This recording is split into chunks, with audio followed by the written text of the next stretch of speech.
இனிய வணக்கங்கள் அன்பு நண்பர்களே.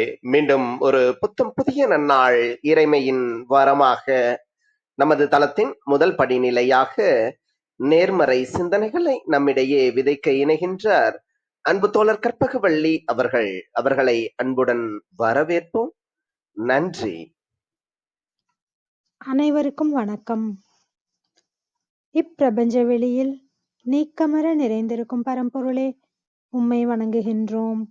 உந்தன் அளப்பரிய அன்பால் எங்களுக்கு கிடைத்திட்ட பெற்றோர்கள், வழிகாட்டிகள், உற்றார், உறவினர்கள், நண்பர்கள் மற்றும் ஒவ்வொரு உயிருள்ள ஆன்மாக்கள் மற்றும் உயிரற்ற பொருட்களுக்காகவும் மனம் நிறைந்த நன்றி.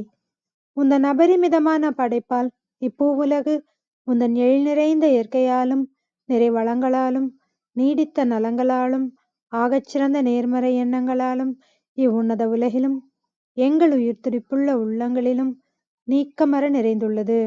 உந்தன் அளப்பரிய அன்பினாலும் அருளினாலும் ஆசீராலும் நாங்கள் ஒவ்வொருவரும் உயர்ந்த உன்னதமான வாழ்வியல் பயணத்தை நிறைவுடனும் நிம்மதியுடனும் அன்றாடம் மேற்கொண்டு வருகின்றோம், ஆகச் சிறந்த வழிகளில். இதனால் நாங்கள் இச்சமூகத்தின் இன்றியமையாதவர்கள் என்பதையும், சீரிய வழியில் பயணிக்கும் அளவிற்கு ஆக்கப்பூர்வமான வழிகளில் எங்களை அன்றாடம் புதுப்பித்து வருகின்றோம். உந்தன் ஒப்பற்ற வழி நடத்துதலுடன் சிறுதுளி பெருவெள்ளமாகும் என்பதைப் போல் நாங்களும் சிறுக சிறுக சாதனை துளிகளை கோர்த்து வருங்கால சரித்திரத்தை ஆக்கப்பூர்வமான முன்னெடுப்புகளால் அலங்கரிக்கும் வரம் தாரும். அனைவருக்கும் நன்றி, அனைத்திற்கும் நன்றி, ஆண்டவனுக்கும் நன்றி. நன்றிங்க அன்பு தோழர். நமது நிகழ்வின் அடுத்த படிநிலையாக நாம் ஒரு நிமிட தியானத்திற்குள் பயணிக்க இருக்கின்றோம். கண்களை மெலிதாக மூடிக்கொள்வோம், கரங்களை கோர்த்துக் கொள்வோம். இப்பிரபஞ்ச பெருவெளியில் உள்ள இறைமைக்கு மனதார நன்றி பகிர கிடைத்த மற்றும் ஒரு அற்புதமான நன்னாள் இது. இப்பொழுது நாம் உச்சரிக்க இருக்கும் ஒவ்வொரு வார்த்தைகளுடன் நன்றி உணர்வினையும் கலந்து இறைமைக்கு சமர்ப்பிப்போம் அன்பின் காணிக்கையாய். இன்றெடுத்து அன்றாடம் அமுதூட்டி அன்பாகவும் கருணையாகவும் மாறிப்போன அன்பு தாய்க்கு மனம் நிறைந்த நன்றி. ஒவ்வொரு நாளையும் ஒவ்வொரு பொழுதையும் தமது உழைப்பாலும் தியாகத்தாலும் குடும்பத்தை நிறைத்து அறிவாகவும் ஆற்றலாகவும் மாறிப்போன அன்பு தந்தைக்கு மனம் நிறைந்த நன்றி. பரிசுத்தமான இயற்கையை பரிசளித்து சென்ற நம் முன்னோர்கள் ஒவ்வொருவருக்கும் மனம் நிறைந்த நன்றி. கற்பித்தல் என்னும் இனிய அனுபவங்கள் வாயிலாக அன்றாட பொழுதுகளை அர்த்தமுள்ளதாக்கும் ஆசிரிய பெருந்தகைகள் ஒவ்வொருவருக்கும் மனம் நிறைந்த நன்றி. இப்பிரபஞ்ச பூ உலகினுள் பயணித்துக் கொண்டிருக்கும் பயணிக்க இருக்கின்ற ஒவ்வொரு உயிருள்ள ஆன்மாக்களுக்கும் மனம் நிறைந்த நன்றி. உயிரற்ற பொருட்களாய் வாழ்வின் உடன் வழித்துணையாய் வாழ்வின் பாதையை என்றென்றும் நிறைக்கும் உயிரற்ற பொருட்களுக்கும் மனம் நிறைந்த நன்றி. இப்பிரபஞ்ச பூ உலகினை தமது பேரன்பாலும் பேரருளாலும் பேராசிராலும் ஆண்டு அரவணைத்து காத்து வரும் அந்த ஆண்டவனுக்கும் நன்றி. இப்பொழுது நமது சுவாசத்தின் ஓசையில் அது பயணிக்கும் பாதைகளில் நாமும் ஒரு நிமிடம் இணைந்து பயணிப்போம், நம் மூச்சின் சுவாசத்தினை சீர்மைப்படுத்தியவர்களாய்.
இப்பிரபஞ்ச பெருவெளியில் நீக்கமற நிறைந்திருக்கும் முடிவில்லா பரம்பொருளின் அன்போடும் அருளோடும் ஆசீரோடும் எங்கள் வாழ்வியல் சூழல் அன்றாடம் அர்த்தமுள்ள வகையில் சீருடனும் செம்மையுடனும் பண்பட்டு வருகின்றது.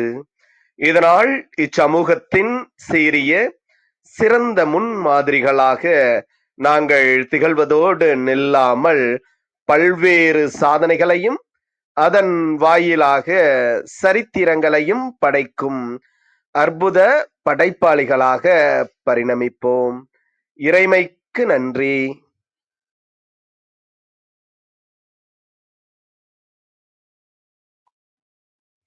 இனிய வணக்கங்கள் அன்பு நண்பர்களே. மீண்டும் ஒரு புத்தம் புதிய நன்னாள் இறைமையின் வரமாக நமது தளத்தின் 637வது நாள் நிகழ்விற்கு உங்கள் ஒவ்வொருவரையும் அன்புடன் வரவேற்பதில் பெருமகிழ்வு கொள்கின்றோம். நாங்கள் அன்பிற்கினிய நண்பர்களே, உங்கள் அனைவருக்கும் இந்த நாள் ஆக சிறந்த நன்னாளாக அமைந்திடவும், நீங்கள் அடியெடுத்து வைக்கும் ஒவ்வொரு முயற்சிகளும் உங்களுக்கு ஆக சிறந்த வெற்றிகளை பரிசளிக்கவும் அன்பின் வாழ்த்துக்களை பகிர்ந்து கொள்வதில் பெருமகிழ்வு கொள்கின்றோம். நாங்கள் அன்பிற்கினிய நண்பர்களே, இந்த வாரம் முழுக்க நாம் செம்பொருள் என்ற ஒரு அற்புதமான தொகுப்பின் கீழ் நமது சிந்தனைகளை செழுமைப்படுத்தி வருகின்றோம். செழுமை நிறைந்த உண்மை வழிகளை எப்பொழுதுமே கொண்டிருக்கும் மெய்ப்பொருளை, ஆம், அறம் சார்ந்த விடயங்களை உள்ளடக்கியதை இந்த செம்பொருள் என்ற ஒரு அற்புதமான தலைப்பு நமக்கு நிறைய நிறைய விடயங்களை நம்முள் உணர்த்துகின்றது. இந்த செம்பொருள் தொகுப்பில் இன்று நம்மிடையே நிதி நிர்வாக மேம்பாடு சார்ந்த பகிர்தலை அன்பு சகோதரர் முத்துகிஷோர் அவர்கள் அற்புதமான சிறப்புரையாக நம்மிடையே அதிகாலை அன்பு பரிசாக வழங்க இணைந்துள்ளார். ஒவ்வொரு விடயங்களையும் எளிமையாக ஒவ்வொருவருக்கும் சென்று சேர்ப்பிக்கும் அன்பு சகோதரர் அவர்களை சொல்லரங்க சொந்தங்களாகிய உங்கள் ஒவ்வொருவரின் சார்பிலும் சரித்திரம் படைப்போம் தளம் அவரை இந்நிகழ்விற்கு வருக வருக வருக என வரவேற்பதில் பெருமகிழ்வு கொள்கின்றது. வாருங்கள், அடுத்த 50 நிமிடங்கள் நிதி நிர்வாக மேம்பாடு சார்ந்த பகிர்தலை அன்பு சகோதரர் வாயிலாக நாமும் பெற்றுக்கொள்வோம். நமது வாழ்வியல் வழித்தடங்களை இன்னும் இன்னும் செழுமைப்படுத்துவோம். நன்றி. அனைவருக்கும் வணக்கம். பிரிட்டோனா கற்பகமக்கா அனைவருக்கும் வணக்கம், நன்றி. பிரிட்டோனா ரொம்ப ரொம்ப மகிழ்ச்சி திரும்ப வந்து இந்த தளத்துக்கு நான் வந்து ஒரு அழைப்பு விடுத்து இன்னைக்கு வந்து ஒரு ஒரு குறிப்பிட்ட ஒரு தலைப்புல வந்து நான் வந்து பேசுறதுக்கு, அதுவும் வந்து ஒரு எனக்கு இது ஒரு ஒரு பிடித்தமான ஒரு தலைப்பு இருந்தது. இப்போ நம்ம அடுத்து நம்ம பார்க்க போறது இருந்தது. இந்த ஒரு விஷயம் வந்துட்டு என்னுடைய எண்ணங்களை வந்துட்டு நிறைய வந்து யோசிக்க வச்சது. ஆக்சுவலா நம்ம வந்து அந்த இந்த பர்சனல் ஃபைனான்ஸ் அப்படின்ற ஒரு விஷயத்துல நோக்கி நம்ம இதெல்லாம் வந்து பண்ணணுமா, நம்ம இவ்வளவு இது பண்ணாம இருக்கோமா, நம்ம அப்ப இதெல்லாம் தான் ஒரு ஃப்ளோவா அப்படின்ற மாதிரி விஷயங்கள் யோசிக்க வச்சிருந்தது. இதை நான் வந்து வெவ்வேறு ஒன்று ரெண்டு தளத்துல கொஞ்சம் ஒரு ஒரு பிரைவேட் கான்வர்சேஷன்ல இருந்த போது வந்துட்டு நான் அவங்ககிட்ட ஷேர் பண்ணியிருக்கேன். நான் இதே விஷயங்களை வந்துட்டு இந்த ஷேர் பண்ணும்போது வந்துட்டு அவங்களுக்கு இது ஒரு பயங்கரமான ஒரு ஒரு ஒரு ஒரு ஒரு விழிப்புணர்வான ஒரு ஆஹ் ஒரு ஒரு விஷயமா அமைஞ்சிருந்தது. அது முடிச்சதுக்கு அப்புறமே வந்து பாத்தீங்கன்னா அவங்க கொடுத்த ஃபீட்பேக்கே வந்துட்டு, ப்ரோ நான் இதை யோசிக்கவே இல்லை இந்த பாயிண்ட் என்ன அப்படின்ற மாதிரியான ஒரு விஷயம் தான் இருந்தது.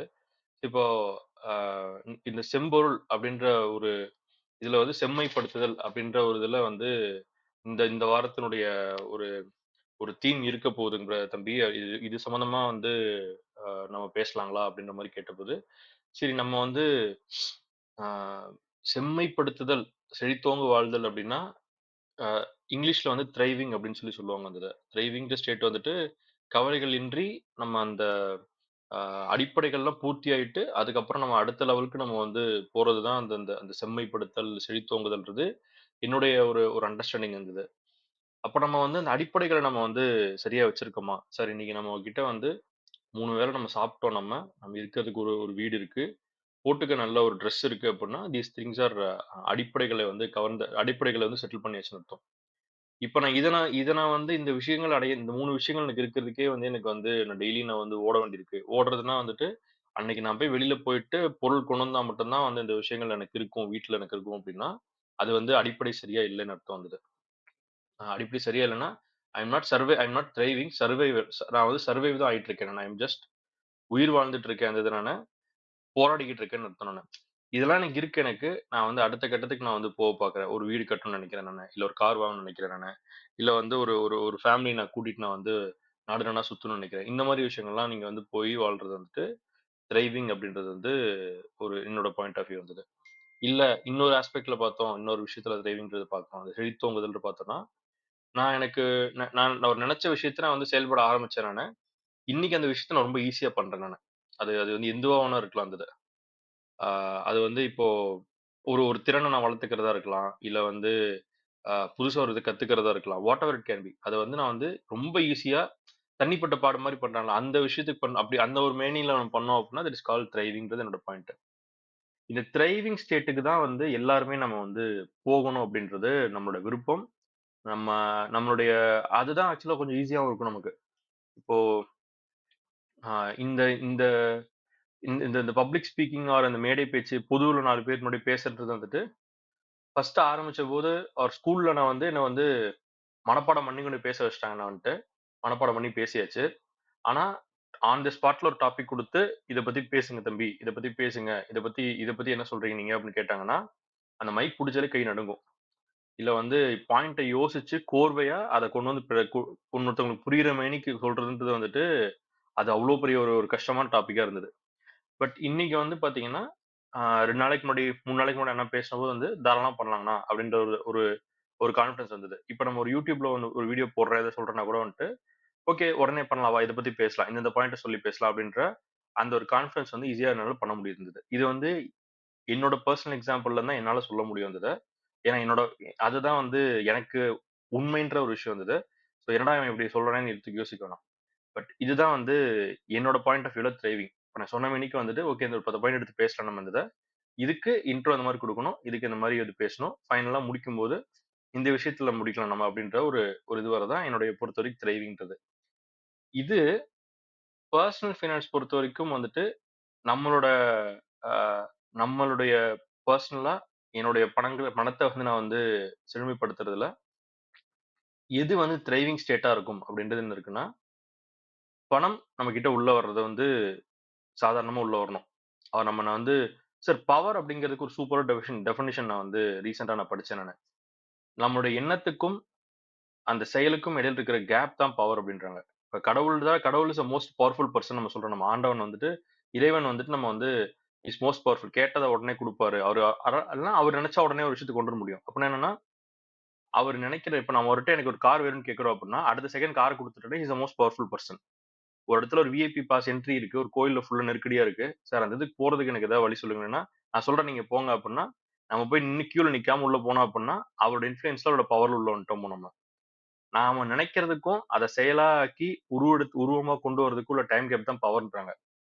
இப்போ அந்த அந்த பணத்த ஆர் நம்மளுடைய பெர்சனல் பினான்சஸ எந்த அளவுக்கு நம்ம வந்து பவர்ஃபுல்லா நம்ம கொண்டு வருவோம் நம்ம நம்ம நெனைச்ச மேனிக்கு ஒரு பணம் வரும் நமக்கு. நம்ம நெனைச்ச மேனிக்கு ஒரு செலவுக்கான ஒரு இது வரணும். ஒரு அவசர தேவைனால நம்ம வந்து மேனேஜ் பண்ணி கொண்டு போணும் அதுல. இந்த ஒரு விஷயத்த பெருசா ஒரு மனச போட்டு உழட்டிக்காம, இல்ல பெருசா வந்து எஃபோர்ட் போடாம நம்மளால செய்ய முடிஞ்சது அப்டின்னா, அந்த ஒரு ஸ்டேட்க்கு பேரு தான் வந்துட்டு பணத்தை பொறுத்தவரை ஆ ஒரு பெர்சனல் ஃபைனான்ஸ் பொறுத்தவரைக்கும் வந்துட்டு ஒரு த்ரைவிங் ஸ்டேட் செழித்தோங்கும் ஸ்டேட் அப்டின்றது என்னுடைய ஒரு point of view. So I think uh இது இத கேட்டுட்டு இருக்கிறவங்க, இந்த தளத்துல இருக்கிற அத்தன பேருக்கு இது வந்து ஒத்துப்பீங்கன்னு நெனைக்கிறேன் நானு. இந்த கருத்து ஒத்துப்போகும்னு நெனைக்கிறேன் நானு. ஆம். ஸோ இப்ப அந்த ஒரு சிச்சுவேஷன் நம்ம போனோம். இப்ப நான் வந்து எனக்கு ஒரு செலவு ஒண்ணு வருது. அது எனக்கு ஒரு தேவை இருக்கு. அந்த தேவைய நான் வந்து எவ்வளோ சீக்கிரமா என்னால பூர்த்தி பண்ணிக்க முடிஞ்சது. சீக்கிரமா என்னால பூர்த்திக்க பண்ண முடிஞ்சது அப்டின்னா, தட் இஸ் தி செழித்தோங்குதல் ஸ்டேட். உங்ககிட்ட அந்த பவர் இருக்கு அப்டின்னு அர்த்தம் வந்தது. அந்த பவர்ஃபுல் ஸ்டேட்க்கு போறதுக்கு வழிகள் இருக்கு. இன்னைக்கு நம்ம வந்து அந்த வழிகள் பார்க்கறதுக்கு செகண்ட் ஹாஃப்ல வந்து நம்ம பார்க்கலாம் நம்ம. அதுக்கு முன்னாடி நம்ம வந்து சில அடிப்படைகள் நம்ம வந்து செஞ்சு வச்சிருக்கோமா? இப்ப நான் என்னோட எண்ணத்த நான் வந்து செயலா இம்மீடியட்டா மாத்தணும் அப்படின்னா, அதுக்கு உண்டான விஷயங்கள் என்கிட்ட வந்து ரிசோர்ஸஸ் என்கிட்ட இருந்ததுன்னா மட்டும் தான் இம்மீடியட்டா பண்ண முடியும். அந்த ரிசோர்ஸஸ் இருக்கணும் என்கிட்ட. அந்த ரிசோர்ஸஸ் என்கிட்ட இருக்குன்றது எனக்கு தெரியணும் எனக்கு. அந்த ரிசோர்ஸஸ் எப்படி டேப் பண்ணணும் அப்படின்றது எனக்கு வந்து தெரிஞ்சிருக்கணும் எனக்கு அந்த இது. ஆ இது 3த்தையும் நம்ம வந்து எந்த மாரி கொண்டு போலாம் அப்படின்றத இன்னைக்கு நம்ம பார்க்கலாம். ஆ நம்ம தொடர்ந்து பேசலாங்களா? இதுவரைக்கும் உங்களுக்கு எல்லாருக்குமே புரிஞ்சிருந்தது. நம்ம தொடர்ந்து பேசலாம் அப்படின்னா, கமெண்ட்ஸ்ல வந்து ஒரு தம்ஸ் அப் மட்டும் குடுங்க. நம்ம தொடர்ந்து அப்படியே நம்ம கன்டின்யூ பண்ணலாம் நம்ம.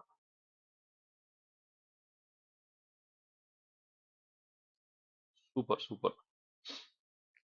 ஆல்ரைட். ரைட். ஓகே. இதுல வந்து இந்த இதுலயே இந்த இந்த உங்க லோகோலயே ஒரு தம்ஸ் அப் லோகோ இருக்குல்ல, அத குடுத்து கமெண்ட்ஸ் கூட நீங்க போகணும் நீங்க. கொஞ்சம் கஷ்டமான வேலை அது. ரைட். சரிங்க சார். நான் வந்து இப்போ வந்து ஆ இந்த ஒரு விஷயம் நான் வந்து ஒரு ஒரு மென்டார் ஒருத்தர்ட்ட இருந்து தான் கத்துக்கிட்டேன் நானு. நான் வந்து அவரோட ஒரு ட்ரெய்னிங் ப்ரோகிராம் ஒண்ணு போய் அட்டெண்ட் பண்ணேன் நானு. நமக்கு வந்து எல்லாமே தெரியும் நமக்கு. YouTubeல ஆகட்டும் சரி, புக் படிக்கணும்னு சரி, நமக்கு வந்து எல்லா விஷயமும் எல்லா இடத்துலயுமே தெரியும் நமக்கு. பட் நமக்கு வந்து எங்க நம்ம லேக் ஆகுறோம் அப்டின்னா, ஒண்ணு வந்து ஒரு ஸ்ட்ரக்சர்டா ஒரு ஒரு இதுக்கு அடுத்து, இதுக்கு அடுத்ததுன்ற ஒரு ஸ்ட்ரக்சர்ட் லேஅவுட்ல நம்ம வந்து படிக்கிறதில்ல, இல்ல வந்து கத்துக்கிறதில்ல. அத இம்ப்ளிமெண்ட் பண்ணும்போதும் வந்துட்டு அந்த ஒரு ஃப்ளோல போறதில்ல. இதுக்கு பின்னாடி இதுக்கு அடுத்ததுன்றது. இப்போ அந்த மாரி தான் நானும் வந்து எனக்கு எல்லாம் தெரியும். நான் YouTubeலயே நான் கத்துக்கிட்டேன் நானு. I am so much so well learned அப்டின்ற மாரி இருந்தப்போ தான், ஒருத்தரோட இத வந்து மீட்டிங் ஒருத்தர் அட்டெண்ட் பண்ண வேண்டியிருந்தது. அத தொடர்ந்து வந்து அவரோட ஒரு பெய்டு செஷன போய் அட்டெண்ட் பண்ணேன் நானு. அங்க அவரு வந்து என்ன வந்து இந்த இந்த 10 கேள்வி கேட்டாரு என்ட்ட. He asked me these 10 questions. அந்த 10 கேள்வி அப்பப்ப நான் வந்து எடுத்து நான் வந்து என்னென்ன கேட்டுப்பேன் நானு. இதெல்லாம் எனக்கு இருக்கா? இதெல்லாம் கரெக்ட்டா பண்றேனா? அப்படின்றத. இந்த 10 கேள்விகள் வந்துட்டு இந்த 10 கேள்விகள் தான் வந்துட்டு நான் சொன்ன மாரி, இத நான் ஒருத்தர் சொன்னபோது வந்துட்டு, அவங்களோட மைண்ட் வந்து பயங்கரமா வந்து இட்ஸ் மைண்ட் ப்ளோன் மொமெண்ட்ன்னு சொல்றோம் இல்லையா? அந்த மாரி இருந்தது. எனக்கும் அந்த மாரி தான் இருந்தது. ஸோ இன்னைக்கு நம்ம வந்து அந்த ஃபர்ஸ்ட் அந்த 10 கேள்விகள் நம்ம பார்க்கலாம் நம்ம. அத தொடர்ந்து நம்ம வந்து இத எப்படி நம்ம வந்து ஹேண்டில் பண்ணலாம் அப்படிங்கிற விஷயத்த பார்க்கலாம். ஸ்டார்ட் பண்ணலாங்களா? ஒரு தம்ஸ் அப். ரைட். சார், இப்ப நம்ம வந்து இந்த திரைவிங் ஸ்டேட்டுக்கு போறதுக்கு முன்னாடி, நம்மளோட அடிப்படைகள சரி பண்ணிட்டோமா? அடிப்படையில நம்ம வந்து கரெக்ட்டா இருக்குமா? அப்படிங்கிறத நம்ம வந்து பாத்துரலாம். ஸோ, அதுக்கான 10 கேள்விகள். 10 கேள்வியில முதல் கேள்வி. இது வந்து ரொம்ப ரொம்ப சிம்பிளான கேள்வி. இது எப்படி இல்லாம இருக்கும் எல்லார்கிட்டயும்? இது வந்து இதுக்கு நான் வந்து இதெல்லாம் ஒரு இது நீங்க சொல்றீங்களா நீங்க? இது எனக்கே தெரியுமே அப்படின்ற மாரியான ஒரு கேள்வி தான் அது. ஃபர்ஸ்ட் கேள்வி, ஆம் ஐ ஹேவிங் இன்கம்? எனக்கு வருமானம் இது உள்ளதா? இல்லையா? எனக்கு மாசம் மாசம், இல்ல ஒரு ஒரு நாளுக்கு ஒரு தடவ, இல்ல வந்து பிசினஸ் பண்றாங்கன்னா வந்துட்டு எவ்ரி குவார்ட்டர்லி ஒன்ஸோ இல்ல வந்து 6 மாசத்துக்கு ஒருக்காவோ வந்து ஏதாவது ஒரு காசு அவருக்கு வருமானம் வருகிறதா? ஆர் ஆம் ஐ making money? This is the first question. இது ஏன் சார் இது ஏன் சார் நான் வந்து இத பத்தி யோசிக்கணும் அப்டின்னா, நான் தான் சேலரில இருக்கேன். நான் வந்து ஜாப்ல இருக்கேன். நான் வந்து ஒரு பிசினஸ் தான் பண்ணிட்டு இருக்கேன். வருது அப்டின்னா வெல் அண்ட் குட். பட் வருதா இல்லையான்றத நான் ஃபர்ஸ்ட் வந்து பார்த்துக்கணும். இப்ப பிசினஸ்ல இருக்கவங்க நெறைய பேர் என்ன பண்ணுவோம்னா, ஒரு பக்கம் பணம் வந்துட்டு இருக்கும். இன்னொரு பக்கம் செலவாயிட்டு இருக்கும். ஆனா அந்த வரவுக்கு நான் சொல்றது பிசினஸ் அஸ்பெக்ட்ல மட்டும். பெர்சனல் ஃபைனான்ஸ்க்குள்ள சொல்லல நானு. அந்த பொருள் வாங்குறதுக்கும், பொருள் விக்கிறதுக்கும் உண்டான டிஃபரன்ஸ் பார்த்தீங்க அப்டின்னா, காசு உள்ள வந்துட்டே இருக்க மாரி இருக்கும். ஆனா பார்த்தீங்கன்னா, லாஸ் பண்ணிட்டு இருப்பாரு அவருன்ட்டு. லாஸ் பண்ணிட்டு இருக்கீங்க அப்டின்னா வந்து that is not income at all. உங்களுக்கு ஒரு சேலரி வந்துட்டு இருக்குமா இருக்கும். ஆனா சேலரிய விட செலவு ஜாஸ்தி போயிட்டு இருப்பீங்களா இருக்கும். அப்ப மாச கடைசில உங்களுடைய சேவிங்ஸ விடுங்க. உங்களுடைய தனிப்பட்ட செலவுக்கே நீங்க வந்து கடன் வாங்கி பண்ற மாரி இருக்கும். Then in that case you are not having income. உங்களுக்கு ஒரு வருமானம் இருக்குதான்னு ஃபர்ஸ்ட் செக் பண்ணுங்க. இருக்குது அப்டின்னா 1 மார்க் குடுத்துக்கோங்க உங்களுக்கு. இந்த கேள்விக்கு யூ காட் 1 மார்க். ரைட்? சரி. 2வது கொஸ்டின் வந்துட்டு ஆம் ஐ having a steady income? Sir, income வருதுங்க. ஆனா எனக்கு வந்து ஸ்டெடியா வருதா இல்லையா? மாசம் மாசம் ஒரு அமௌண்ட் வருது. இல்ல 2 மந்த்ஸ் ஒன்ஸ், 3 மந்த்ஸ் ஒன்ஸ். ஏதாவது ஒரு ஃப்ரீக்வென்சில ரெகுலரா வந்துட்டு இருக்குதா? இது வந்து 2வது கொஸ்டின் வந்தது. இந்த கொஸ்டினும் உங்கள்ட்ட இருக்கு. உங்களுக்கு ரெகுலர் இன்கம் இருக்கு அப்டின்னா, இதுக்கு 1 மார்க் குடுத்துக்கோங்க. ஸோ இப்போ வந்து 2 கேள்விகள் கேட்டிருக்கோம் நம்ம. 2 கேள்விகளுக்கும் தலா ஒரு ஒரு மார்க். ஒரு ஒரு மார்க் நீங்க வந்து குடுத்துக்கணும் நீங்க. This is point number 2. 3வது கொஸ்டின். சாரி. சார், இப்ப வந்து ஒரு ஒரு இடத்துக்கு நம்ம போறோம் நம்ம. திடீர்னு வந்துட்டு நம்மளோட கார் டயர் வந்துட்டு நமக்கு ஏதோ பஸ்ட் ஆயிடுச்சு நமக்கு. டயர் இமிடியேட்டா மாத்தணுன்றாங்க. அந்த மாரியான ஒரு சிச்சுவேஷன்ல ஒரு அவசர தேவைன்னு வரும்போது, டக்குன்னு எடுத்து செலவு பண்றதுக்கு உங்ககிட்ட காசு இருக்கா? இல்ல உங்களுக்கே வந்து கொஞ்சம் உடம்பு சரியில்லாம போயிடுச்சு. ஒரு 10 நாள் நீங்க ஆஃபீஸ் போல நீங்க. 10 நாளைக்கு உங்களுக்கு வந்து பே கட் வந்துருச்சு. லாஸ் ஆஃப் பே வந்துருச்சு உங்களுக்கு. 10 நாளைக்கு லாஸ் ஆஃப் பே அப்டின்னா, கிட்டத்தட்ட ஆக்சுவலா 25 நாள் தான் உங்களுக்கு வந்து ஒரு மாசத்தினோட ஒர்க்கிங் டேஸே. 10 நாள் போச்சு அப்படின்னா, உங்க சம்பளத்துல ஒரு 30% வந்து காலி. ஒரு ரூ. 1,00,000 சம்பளம் வாங்குற ஆளா இருந்தா ரூ. 30,000 உங்களுக்கு வந்து வருமானம் இன்கம் வராது. அந்த மாசம் அந்த ரூ. 30,000 இல்லாட்டியும் வந்து உங்களால தாட்டிடக்கூடிய அளவுக்கு கையில காசு இருக்கா? வொர்ஸ்ட் கேஸ் சினாரியோ உங்களுக்கு வந்து ஏதோ ஒரு காரணத்தினால வேலை போயிடுச்சு உங்களுக்கு. வேலை போயிடுச்சு அப்படின்னா, திரும்ப அடுத்த வேலை கிடைக்கிறதுக்கோ, இல்ல நீங்க ஒரு பிசினஸ் பண்ணி நீங்க வந்து உங்களுடைய மாசமான மொத 2 கேள்வி இருக்கு இல்லையா? இன்கம் இருக்கா? இல்ல இன்கம் வந்து ரெகுலரா இருக்கா? அந்த ஸ்டேட் நீங்க அடையறதுக்கு உங்களுக்கு அடுத்த ஒரு ஒரு 3லேருந்து 4 மாசம் ஆகுது. இல்ல ஒரு 6 மாசமே கூட ஆகுது உங்களுக்கு. அப்படின்னா, அந்த டயத்துல உங்களுடைய செலவுகளை பார்த்துக் கொள்வதற்கு பிகாஸ் ஆ இங்க இருக்கிற நெறைய பேர் வந்துட்டு சிங்கிள் கிடையாது. எல்லாருமே வந்து மேரிட் அண்ட் குழந்தைங்க இருக்கவங்க தான். அப்போ உங்கள உங்கள நம்பி வந்தவங்களையும், உங்களால வந்தவங்களுக்கும் வந்து நீங்க உங்களால பார்த்துக்க முடியுமா? Can you support them? அப்போ இதுக்கு உங்ககிட்ட வந்துட்டு எமர்ஜென்சி ஃபண்ட் அவசர கால தேவைக்கான நிதி இருக்குதா உங்ககிட்ட? சார் இந்த நிதி வந்து எப்படி இருக்கணும் அப்புட்ன்னா, நான் போய் உடனே வந்து எனக்கு வேணும் அப்புட்ன்னா, டக்குனு என்ட்ட அந்த கேஷ ஆக்சஸ் பண்ண முடியணும். அது உங்க வீட்டு பர்ஸ்ல இருக்கலாம். இல்ல பேங்க்ல நீங்க வந்து சேவிங்ஸ் அக்கவுண்ட்ல போட்டு வைக்கலாம். பேங்க்ல நீங்க எஃப்டில போட்டு வைக்கலாம். இந்த மாரி வந்து நெனச்சா அடுத்த ஒரு 1 ஹவர் 2 ஹவர்ஸ்ல வந்து அந்த காசு உங்க கைக்கு வர மாரி எங்கேயோ இடத்துல நீங்க வந்து காசு வச்சிருக்கீங்களா? அடுத்த ஒரு 3 மாசத்துலருந்து 6 மாசத்துக்கான காசு. முடிஞ்சா 1 வருஷத்துக்கான காசு. இந்த காசு வந்து நீங்க வச்சிருக்கீங்களா? இதுதான் வந்து 3வது கேள்வி. இதுவும் நான் திரும்ப சொல்றேன் நானு. இதுக்கு பேரு வந்து லிக்விட் கேஷ்ன்னு சொல்லுவோம் நம்ம. டக்குன்னு எனக்கு கேஷா வேணும் அப்புட்ன்னா, கேஷா வந்து எடுத்துக்க முடியும் என்னால. வழக்கமா என்ன பண்ணுவாங்கன்னா, நான் தங்கமா வாங்கிக்கிறேன்பாங்க. தங்கம் வாங்கிக்கிறது கூட ஓரளவுக்கு இதுதான். நீங்க அடுத்த நாள் போயிட்டு, நீங்க லோனா நீங்க வந்து பிளெட்ஜ் பண்ணி பேங்க்ல நீங்க போய் பிளெட்ஜ் பண்ணி லோனா வாங்கிக்கலாம் நீங்க. வொர்ஸ்ட் கேஸ் நீங்க கொண்டு போய் கடையில வித்தீங்க அப்புட்ன்னா, காயினா வித்தீங்க அப்புட்ன்னா, கேஷ் குடுத்துருவாங்க. ஒரே நாள்ல நீங்க வந்து பணத்த நீங்க மாத்திக்கலாம் நீங்க. பட் நெறைய இடத்துல வந்துட்டு இத வந்து ஒரு இன்வெஸ்ட்மென்ட்ல போட்டு வச்சிருப்பாங்க. அது என்னோட எமர்ஜென்சி ஃபண்டும்பாங்க. அந்த காச வெளிய எடுக்க முடியாது. இல்ல சம்டைம்ஸ் இது நஷ்டத்துல இருந்தது அப்புட்ன்னா, நஷ்டத்துல காசு கம்மியான காச வெளிய எடுக்க முடியும். அந்த மாரி போடுறது கிடையாது எமர்ஜென்சி ஃபண்ட். லூஸா நீங்க வந்து கேஷ் வச்சுக்கணும் நீங்க. பீரோல ஒரு ஒரு 50,000 வச்சிருக்கிறது. பேங்க்ல சேவிங்ஸ் அக்கவுண்ட்ல வந்து ஒரு ரூ. 1,00,000 வச்சிருக்கிறது. எஃப்டில ஒரு ரூ. 5,00,000 போட்டு வச்சிருக்கிறது. இந்த மாரி போட்டு வச்சுட்டீங்கன்னா, இந்த காசு அடுத்த ஒரு 1 மணி நேரத்துல கைக்கு வந்துரும். இப்படி இந்த மாதிரியான காசு மொத்தமா நீங்க எடுத்து பார்த்தீங்கன்னா, உங்களுடைய 3 மாசத்துக்கான தேவைகள பூர்த்தி பண்ணுமா? அட்லீஸ்ட் 3 மாசம், 6 மாசம், 1 வருஷம். எத்தன மாசத்துக்கான தேவைய பூர்த்தி பண்ணுது? சார் 1 மாசத்துக்கு கூட எனக்கு சேவிங்ஸ் இல்ல சார் அப்படின்னா, சார் நீங்க வந்து 0 தான் போடணும். 3 மாசத்துக்கு இருந்தது அப்படின்னா, 1 பாயிண்ட் குடுத்துக்கோங்க நீங்க. சார் இந்த இந்த 3 கேள்விகள் வந்து உங்களுக்கு புரியுதுங்களா எல்லாருக்கும்? டவுட்ஸ் தான் நான் அத கிளியர் பண்றேன். புரிஞ்சதுன்னா ஒரு தம்ஸ் அப் குடுங்க. ஆ லிசனர்ஸ் நீங்களும் தம்ஸ் அப் பண்ணலாம். ரைட். சரி. நம்ம வந்து அடுத்த ஒரு பாயிண்ட்க்கு போயிடலாம் நம்ம. சரி இப்போ நம்ம வந்து thank you, thank you, thank you. சரி இப்போ நான் வந்து ஒரு ஏர்னிங் மெம்பர் நானு. நான் ஃபர்ஸ்ட்டே சொன்ன மாரி தான். நான் வந்து I am a married guy. Even if you are a women நீங்க வந்து மேரிட் விமன் நீங்க. நீங்க 3 பேர், 4 பேர் அட்லீஸ்ட் இந்த ஃபர்ஸ்ட் ஃபேமிலி இருக்கு ஆக்சுவலா. ஹஸ்பண்ட், ஒய்ஃப், குழந்தைங்க. இப்போ ஹஸ்பண்ட் வந்து is earning member. Wife earning மெம்பரா இருந்தாருன்னா, இந்த இந்த பாயிண்ட் அவங்களுக்கு அப்ளிகபிளா இருக்கும். இப்போ நான் வந்து ஏர்ன் பண்றேன் நானு. என்னோட என்னோட இன்கம் பேஸ் பண்ணி, என்னுடைய ஸ்பௌஸ் அண்ட் குழந்தைங்களுக்கு வந்து அவங்களோட எக்ஸ்பென்சஸ் நான் வந்து பிளான் பண்ணி வச்சிருக்கேன் நானு. மக்களே நான் வந்து பிரிட்டோன் அளவுக்கு நான் வந்து தமிழ் நமக்கு வந்து புலமை கிடையாது. ஸோ நான் ரொம்ப கேஷுவலான ஒரு இதுல ஆங்கிலம் கலந்து தான் பேசுவேன் நானு. முடிஞ்ச அளவுக்கு தமிழ்லயே கொண்டு வரேன். ஸோ ப்ளீஸ் மன்னிச்சுக்கங்க. ஏற்கனவே சொன்ன ஒரு விஷயம் தான் அது. இது என்னோட நேச்சுரலான ஒரு ஃப்ளோ அது. Right. So coming back to the point. இப்ப நான் வந்துட்டு ஏர்ன் பண்றேன் நானு. என்னோட ஒய்ஃப் வந்து ஏர்ன் பண்றாங்க. என் குழந்தை வந்து இருக்காங்க அப்படின்னா, நம்மளோட இன்கம் பேஸ் பண்ணி ஒருத்தரோட ஸ்பௌஸோட 2 ஸ்பௌஸோட இன்கம் பேஸ் பண்ணி சில விஷயங்கள் நம்ம வந்து எக்ஸ்பென்சஸ் நம்ம பிளான் பண்ணியிருப்போம் நம்ம. அது வந்து அவங்க குழந்தைங்களோட எஜுகேஷன் ஆரம்பிச்சு, அவங்களோட ஃபியூச்சர்ல இருந்து அவங்களுக்கு டாய்ஸ் எல்லாமே பிளான் பண்ணியிருப்போம் நம்ம. இந்த இன்கம் வந்து 2 விதத்துல கட் ஆகும். 2 இடத்துல கட் ஆகும். ஒண்ணு வந்து when someone loses their job. Job போச்சு அப்படின்னா வந்துட்டு we will lose the income source. அந்த பணம் வந்து உள்ள வர்றது கட் ஆகும் நமக்கு. அது பிசினஸ்ல இருந்து வரலாம், இல்ல சேலரில இருந்து வரலாம். செகண்ட் பிளேஸ் வந்து பாத்தீங்க அப்படின்னா, when the person is not anymore.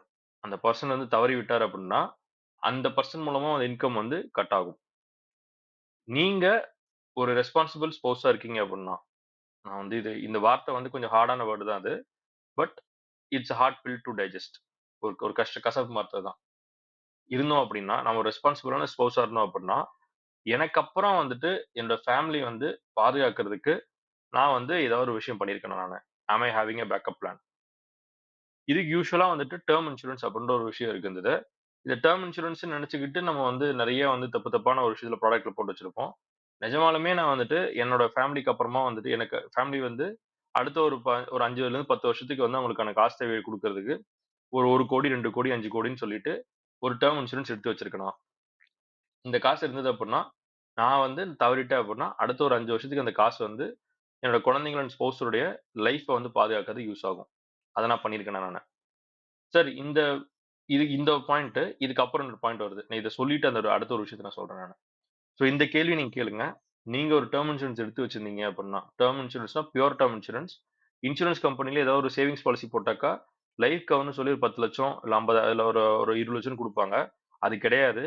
Pure term இன்சூரன்ஸ்ன்றது நீங்க ஒரு 1,00,00,000, 2,00,00,000 எடுத்தீங்க அப்புட்ன்னா, வருஷம் ஒரு 10,000, 15,000, 20,000 பிரீமியம் கட்டுவீங்க நீங்க. அவ்வளவுதான் இருக்கும் உங்களுக்கு. அந்த காசு திரும்பலாம் வராது உங்களுக்கு. இந்த மாரி இதுதான் டெர்ம் இன்சூரன்ஸ். அதுதான் வந்து ப்ராப்பரான ஒரு கவர் குடுக்கும் உங்க ஃபேமிலிக்கு. அத நீங்க எடுத்து வச்சிருக்கீங்களா? அப்படின்ற கேள்வி நீங்க வந்து கேட்டுக்கோங்க நீங்க. இதுக்கு நீங்க பண்ணியிருக்கீங்க அப்புட்ன்னா, புட் 1 மார்க் ஃபார் திஸ். இதுவரைக்கும் நம்ம ஒரு 4 பாயிண்ட் பார்த்திருக்கோம் நம்ம. சோ இந்த 4க்கு நீங்க வந்து 1 மார்க் போட்டுட்டு வாங்க நீங்க. ரைட்டுங்களா? இருந்தா நீங்க போட்டு வாங்க. இல்லன்னா 0 போடுங்க. இது வந்து be honest with your self. நான் உங்க ஸ்கோர நான் பார்க்க போறதில்ல நானு. இதுல நீங்க வந்து எங்கெங்கலாம் நீங்க கேப் இருக்கோ, அந்த கேப்லாம் அடுத்தடுத்து நீங்க ஃபில் பண்ணிட்டு வந்தீங்க அப்புட்ன்னா, அந்த ஆ சர்வைவல் மோட்லருந்து செழித்தோங்குதல் மோடுக்கு போவோம். நான் செழிப்பா தான் இருக்கேன். இதெல்லாம் பண்ணாமலே செழிப்பா தான் இருக்கேன்னு நெனச்சீங்கன்னா, இதெல்லாம் இல்லாதது ஏதோ ஒரு சிச்சுவேஷன் உங்களுக்கு வந்து அடிக்கும் உங்கள வந்து. அப்ப அடி விழுகும்போது வந்துட்டு நீங்க அந்த சர்வைவல் மோடுக்கு திரும்ப போயிடுவீங்க நீங்க. இப்போ உங்கள தெரியாதனால நம்ம வந்து ஹேப்பியா இருக்கோம்னு நெனச்சுட்டு இருக்கோம். But maybe we are not happy at all. We are actually safe and thriving also. Right? சரி 4 பாயிண்ட் பார்த்தாச்சு. சரி இப்ப அடுத்தது 5வது வந்து சார் நான் எமர்ஜென்சி ஃபண்ட் எடுத்து வச்சுட்டேன் நானு. நான் கொஞ்சம் காசு நான் வந்து சேர்த்துட்டு இருக்கேன் நானு. எமர்ஜென்சி ஃபண்ட் லெட்ஸ் சே ஒரு ரூ. 5,00,000 வச்சிருக்கேன் நானு. திடீர்னு வந்து ஒரு ஒரு மெடிக்கல் எமர்ஜென்சி ஒண்ணு வருது. நான் சொல்றது medical emergency, not normal emergency. Normal எமர்ஜென்சின்னா ஒரு டக்குன்னு வந்து ஏதோ ஒரு கை காசுக்கு ஏதோ வண்டி ரிப்பேர் ஆச்சு. இல்ல எங்கேயோ டக்குன்னு ஏதோ ஊருக்கு போ வேண்டியிருக்கும். ஊர்ல ஏதாவது கோயில் திருவிழா வச்சுட்டாங்க. அதுக்காக இது பண்ண வேண்டியிருக்கும். அக்கா புள்ளைக்கு வந்து காது குத்து வச்சுட்டாங்க. அதுக்கு வந்து பெருசா செலவு பண்ண வேண்டியிருக்கு. இந்த மாரி விஷயங்கள்லாம் வந்து எமர்ஜென்சி அன்பிளான்ட் எக்ஸ்பென்சஸ். நான் சொல்றது medical emergency. Sir medical emergency எனக்கு கோவிட் மாரி ஏதோ தொந்தரவு வந்துருச்சு எனக்கு. ஹாஸ்பிட்டல் நான் போய் அட்மிட் பண்ண வேண்டியிருக்கு. கோவிட் பீக்ல ஒரு நாளைக்கு ரூ. 1,00,000 ரூம் வாடகை கேட்டு, அத தொடர்ந்து வந்து ட்ரீட்மெண்ட் குடுத்த பேஷண்ட்ஸ்லாம் இருக்காங்க. நான் சொல்றது எக்ஸ்ட்ரீம் கேஸ்ல. இன்னைக்கு சாதாரணமா நீங்க போயிட்டு வந்து ஒரு ஒரு ஏதோ ஒரு தொந்தரவுக்குன்னு போய் அட்மிட் ஆனீங்க அப்டின்னா, லட்சங்கள்ல பில் வருது அசால்ட்டா நான் பார்த்துட்டு இருக்கேன் நானு. 3,00,000, 5,00,000 ஒரு ஃப்ராக்சர்ல ஆக்சிடென்ட் ஆயி ஒருத்தர் இது பண்ணிட்டு வந்தாரு ரூ. 12,00,000. ஆ ஒருத்தவங்களுக்கு வந்துட்டு ஸ்ட்ரோக்கு, ஹார்ட் கண்டிஷன் வேற சேர்ந்தது இருந்தது அவங்களுக்கு. ரூ. 27,00,000 27 லேக்ஸ். இந்த மெடிக்கல் எக்ஸ்பென்சஸ் இவ்ளோ காசு வருது அப்படிங்கிறதுக்காக வேண்டி, நான் என் என்னோட என்னோட சார்ந்து இருக்கிறவங்கள வந்துட்டு அந்த ட்ரீட்மெண்ட் பார்க்காம இருக்க மாட்டேன் நானு. கரெக்ட்டா சார்? அப்ப ட்ரீட்மெண்ட் பார்க்கணும் அப்புட்ன்னா, அதுக்குண்டான காச நான் வந்து கட்டியே ஆகணும். அந்த காச நான் எங்கேருந்து கட்டுவேன் நானு? எமர்ஜென்சி ஃபண்ட்லேருந்து எடுத்து கட்டுவேன். இல்ல வேற ஏதாவது காசு சேர்த்து வச்சிருக்கேன்னா அதுலருந்து கட்டுவேன் நானு. சரி ஃபர்ஸ்ட் எமர்ஜென்சி ஃபண்ட்லேருந்து எடுத்து கட்டுறேன்னு வச்சுப்போம். ரூ. 5,00,000 என் அக்கவுண்ட்ல இன்னைக்கு இருக்கு. பில் வரது ஒரு ரூ. 8,00,000 வருது எனக்கு. என்ன பண்ணுவோம் நம்ம? ரூ. 5,00,000 வந்து எமர்ஜென்சி ஃபண்ட்லேருந்து எடுத்து கட்டுனது போக, ரூ. 3,00,000 ஒண்ணு நான் என்னுடைய சொத்துன்னு வச்சிருக்கிறது எதையாவது ஒண்ணு நான் வித்து தான் நான் கட்டியே ஆகணும் நானு. லேண்ட் வச்சிருக்கேன்னா, லேண்ட வித்து நான் கட்டணும். லேண்ட் இல்ல நான் ஒரு கார் வச்சிருக்கேன் அப்டின்னா, கார வித்து கட்டணும். இது 2மே என்கிட்ட இல்ல. இது 2மே இருந்தாலும் நான் அதெல்லாம் விக்க நினைக்கல. விக்க விரும்பல நானு. இல்ல விக்க மாட்டேங்குது. நான் கேட்கிற ரேட்டுக்கு போல. அதனால நான் விக்க முடியல அப்டின்னா, நான் என்ன பண்ணணும்? அடுத்த விஷயம் கடனாளி ஆகணும். எங்க கடனாளி ஆகணும்? அப்பங்க எனக்கு யாரு வந்து என்ன நம்பி ஒரு ரூ. 3,00,000 குடுக்குறாங்களோ, இல்ல ஒரு ரூ. 12,00,000 பில் வருது அப்டின்னா, அப்பங்க எனக்கு யாரு வந்து ஒரு ரூ. 7,00,000 என்ன நம்பி கடன் குடுக்குறாங்களோ, அவங்க சொல்ற வட்டிக்கு நான் வந்து கடன் வாங்கணும். பேங்க் மாரியான இடத்துல போனீங்க அப்டின்னா கூட வட்டி கம்மி. 18% தான் வரும் உங்களுக்கு. உங்களுக்கு தெரிஞ்சவங்ககிட்ட வாங்குறீங்க, ஃபினான்ஸ்ல வாங்குறீங்க அப்டின்னா, 24%லேருந்து 36% 2 வட்டி, 3 வட்டிக்கு நீங்க வந்து கடன் வாங்க வேண்டியிருக்கும். அப்போ ஒரு மெடிக்கல் எமர்ஜென்சி வந்துச்சு அப்டின்னா, ஒரு இது ஆக்சுவலா ஒரு சேயிங் உண்டு ஆக்சுவலா. "We are just one medical emergency away from becoming poor." நான் ஏழை ஆவதற்கு ஒரே ஒரு மெடிக்கல் எமர்ஜென்சி வந்தா போதும் எனக்கு. நான் இன்னைக்கு எங்க இருந்தாலும் நான் வந்து ஏழை ஆயிடுவேன் நானு. ரைட்? அப்ப அத நான் வந்து பிரிவென்ட் பண்றதற்கு, வருமுன் காப்போம்ன்னு சொல்லி தடுப்பதற்கு என்னிடம் ஒரு மெடிக்கல் இன்சூரன்ஸ் பாலிசி எடுத்து வச்சிருக்கேன்னா, சார் அந்த medical insurance policy, term insurance policy இது 2மே வந்துட்டு சப்செட் ஆஃப் எமர்ஜென்சி சேவிங் தான்.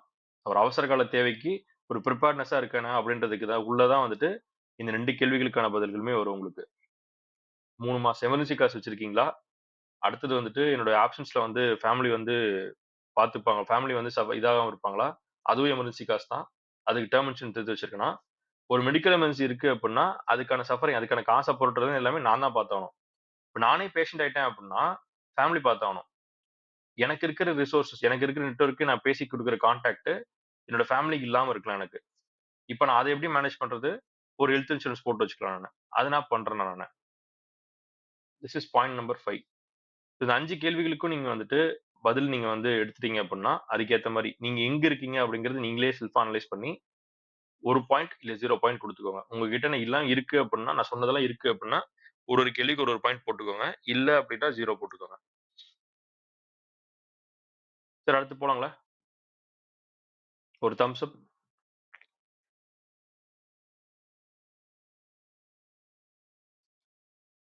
ரைட். ஸோ அடுத்த கேள்வி வந்துட்டு, அடுத்ததா இந்த கேள்வி கேட்டுங்க நீங்க. சார் நம்ம வந்து அ ஒரு ஒரு ஒரு டயத்துக்கு நம்ம வந்து வொர்க் பண்ணி தேங்க் யூ சோ மச். நான் வந்து இப்போ வந்து வொர்க் பண்ணி நான் வந்து பணம் வந்து ஈட்டிட்டு இருக்கேன் நானு. பணம் வந்து பொருள் ஈட்டிட்டு இருக்கேன் நானு. ஒரு point will come because of my age. நான் வந்து என்னுடைய வயசான டயத்துக்கு அப்புறமா வந்துட்டு ஆக்டிவா நான் வந்து ஓடி ஆடி வேலை செய்ய முடியாத சிச்சுவேஷன் வரும் எனக்கு அப்போ. அப்ப நான் என்ன பண்ணுவேன் அப்படின்னா, I will not actually go and work. I will stop working or I will have to stop working. But நான் வந்து வேலை செய்ய நிறுத்திட்டேன் அப்படின்னாலுமே, எனக்கு செலவுகள் நின்னு போயிடாது எனக்கு. எனக்கு உண்டான செலவுகள் நான் பார்த்தாகணும். ஊர்ல சொந்தத்துல கல்யாணம் வச்சாங்கன்னா போய் அட்டெண்ட் பண்ணி தான் ஆகணும் நானு. எனக்கு மருந்து மாத்திரை வாங்கி தான் ஆகணும் நானு. நான் 4 இடத்துக்கு வெளியில போணும் அப்படின்னா, அந்த செலவு பண்றதுக்கு எனக்கு வந்து வருமானம் வரணும் எனக்கு. அந்த வருமானம் வர்றதுக்கு என்கிட்ட வந்து காசு இருக்கா என்கிட்ட? இல்ல என்கிட்ட ஏதாவது வழிகள் இருக்கா? வழிகள் இருக்கான்றது செகண்டரி வந்துட்டு. நம்ம வந்து இன்னைக்கு இருக்கிற ஸ்டேட்டுக்கு நம்மட்ட வந்து we are working people, earning members நம்ம. லெட்ஸ் சே நான் ஒரு 60 வயசுல நான் வந்து ரிட்டயர் ஆக போறேன்னு வச்சுக்கோங்க. அந்த ரிட்டயர்மென்ட்க்கு அப்புறமா வந்து இன்னைக்கு ஆவரேஜா இந்தியன் உடைய ஒரு ஒரு ஏஜ் வந்து பார்த்தீங்கன்னா 74 அப்படின்றாங்க. சராசரி லிவிங் ஏஜ் பார்த்தீங்கன்னா 74ன்றாங்க. நான் 60 வயசுல ரிட்டயர் ஆயிட்டா கூட வந்து அடுத்த 14 வருஷத்துக்கு நான் வந்து என்ன நான் பார்த்துக்கணும், என்னோட ஸ்பௌஸ நான் பார்த்துக்கணும், என்னோட குழந்தைங்கள தேவைப்பட்டா பார்த்துக்கணும். அவருக்கு பேர பசங்களுக்கு கண்டிப்பா நான் வந்து செலவு பண்ணி ஆகணும் நானு. இப்ப இந்த செலவுகள்லாம் பண்றதுக்கு என்கிட்ட வந்து ரிட்டயர்மென்ட் கார்பஸ் அந்த பணம் என்கிட்ட இருக்கா? அப்படின்றது அடுத்த கேள்வி. சார் அந்த பணம் இன்னைக்கு உங்கள்ட்ட இருக்காது. Based on your age it may differ. இப்ப நீங்க ஒரு 40ஸ்ல இருக்கீங்க அப்படின்னா, அந்த பணத்துல ஒரு பகுதி தான் இருக்கும். சின்ன வேல்யூ தான் இருக்கும் உங்களுக்கு. 20ஸ்ல இருக்கீங்க, 20, 25ல இருக்கீங்க அப்படின்னா வந்து டெஃபினட்டா அத பத்தி யோசிச்சிருக்க மாட்டோம். அது கிடக்குது 40 வருஷம் இன்னும் இருக்கு. நான் பார்த்துக்கிறேன் நானு அப்படின்னு சொல்லிட்டு, நம்ம அத பத்தி யோசிச்சிருக்கவே மாட்டோம் நம்ம. இஃப் யூ ஆர் அபோவ் 50 அப்படின்னா வந்து, maybe you good have that money. அவங்கள்ட்ட அந்த பணம் இருக்கலாம்.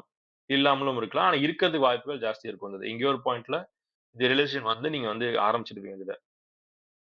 நீங்க வந்து ரிட்டயர்மென்ட்க்குன்னு சொல்லிட்டு ஒரு பணத்த எடுத்து சேமிக்க ஆரம்பிச்சுட்டீங்க நீங்க அப்படின்னா, இந்த ஸ்கோருக்கு 1 பாயிண்ட் குடுத்துக்கோங்க. இந்த கேள்விக்கு 1 பாயிண்ட் குடுத்துக்கோங்க. உங்ககிட்ட ஆல்ரெடி அந்த கார்பஸ் நான் பில்ட் பண்ணிட்டேன் அப்படின்னாலும் 1 பாயிண்ட் குடுத்துக்கோங்க. Well and good. இல்ல சார், எனக்கு அத பத்தி ஐடியாவே இல்லங்க. நீங்க ஏதோ சொல்றீங்க நீங்க. ஆனா வந்துட்டு எனக்கு புரியுது. பட் வந்து நான் இன்னும் ஆரம்பிக்கவே இல்ல நானு. ஏற்கனவே கேள்விப்பட்டிருக்கேன். நான் ஆரம்பிக்கவே இல்ல அப்படின்னா, give 0 points for this question.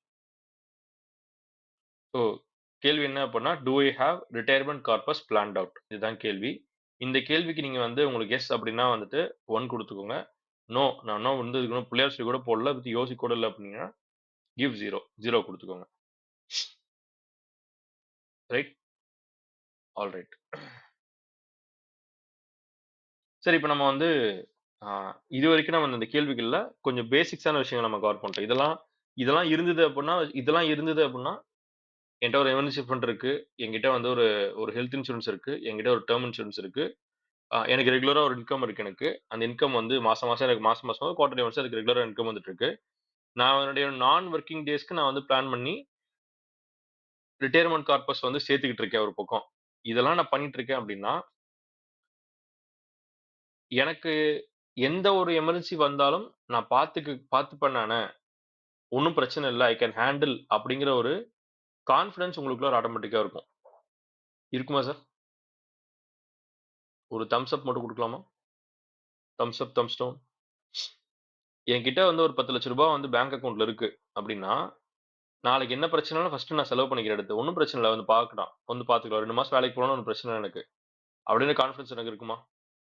நான் வந்து அடிப்படைகள வந்து செட் பண்ணிட்டேன் அப்படின்னா, ஃபர்ஸ்ட் எனக்கு இந்த ஓடுறது நின்னு போயிடும் எனக்கு. இன்னைக்கு நான் ஓடியே வந்தாகணும். நான் இன்னைக்கு எப்படியாவது நான் காசு சம்பாரிச்சாகணும் அப்படிங்கிற அந்த ஒரு பரபரப்பு, அந்த டென்ஷன் வந்து உங்களுக்கு ஸ்டாப் ஆயிடும் உங்களுக்கு. ஸோ நீங்க என்ன பண்ண ஆரம்பிக்கலாம் அப்படின்னா, உங்க மைண்ட கொஞ்சம் கிளியரா வச்சுட்டு, அடுத்தது நான் இங்கிருந்து நான் எப்படி வந்து அந்த திரைவிங் ஸ்டேட், அந்த செழித்தோங்குதல் ஸ்டேட்க்கு நான் எப்படி போறது அப்படின்றத யோசிக்க ஆரம்பிச்சுருவீங்க நீங்க. ஓடுறத நின்னுட்டு பொறுமையா ஆராம்சா நின்னு நீங்க வந்து யோசிக்க ஆரம்பிச்சீங்க அப்படின்னா, உங்களோட மைண்ட் வந்து இன்னும் வந்து ஓப்பன் அப் ஆகும் உங்களுக்கு. ஆ இட் பிகம்ஸ் அ பாசிபிலிட்டி. இது நாள் வரைக்கும் நீங்க வந்து இதெல்லாம் நடக்குமா? செய்ய முடியுமா? அப்படின்னு நீங்க வந்து அந்த அத யோசிச்சிட்டு இருந்த ஒரு விஷயம் ஒரு ₹1,00,00,000 நான் சம்பாரிக்கணும்னு யோசிக்கிறேன்னு வச்சுக்கோங்களேன். எனக்கு மாசம் இன்னைக்கு வந்து ஒரு ₹1,00,000 வருமானம் வருது. நான் ஒரு இன்சூரன்ஸ் போட்டு வச்சிருக்கேன். இந்த இன்சூரன்ஸ் போட்டு வச்சிருக்கேன் நானு.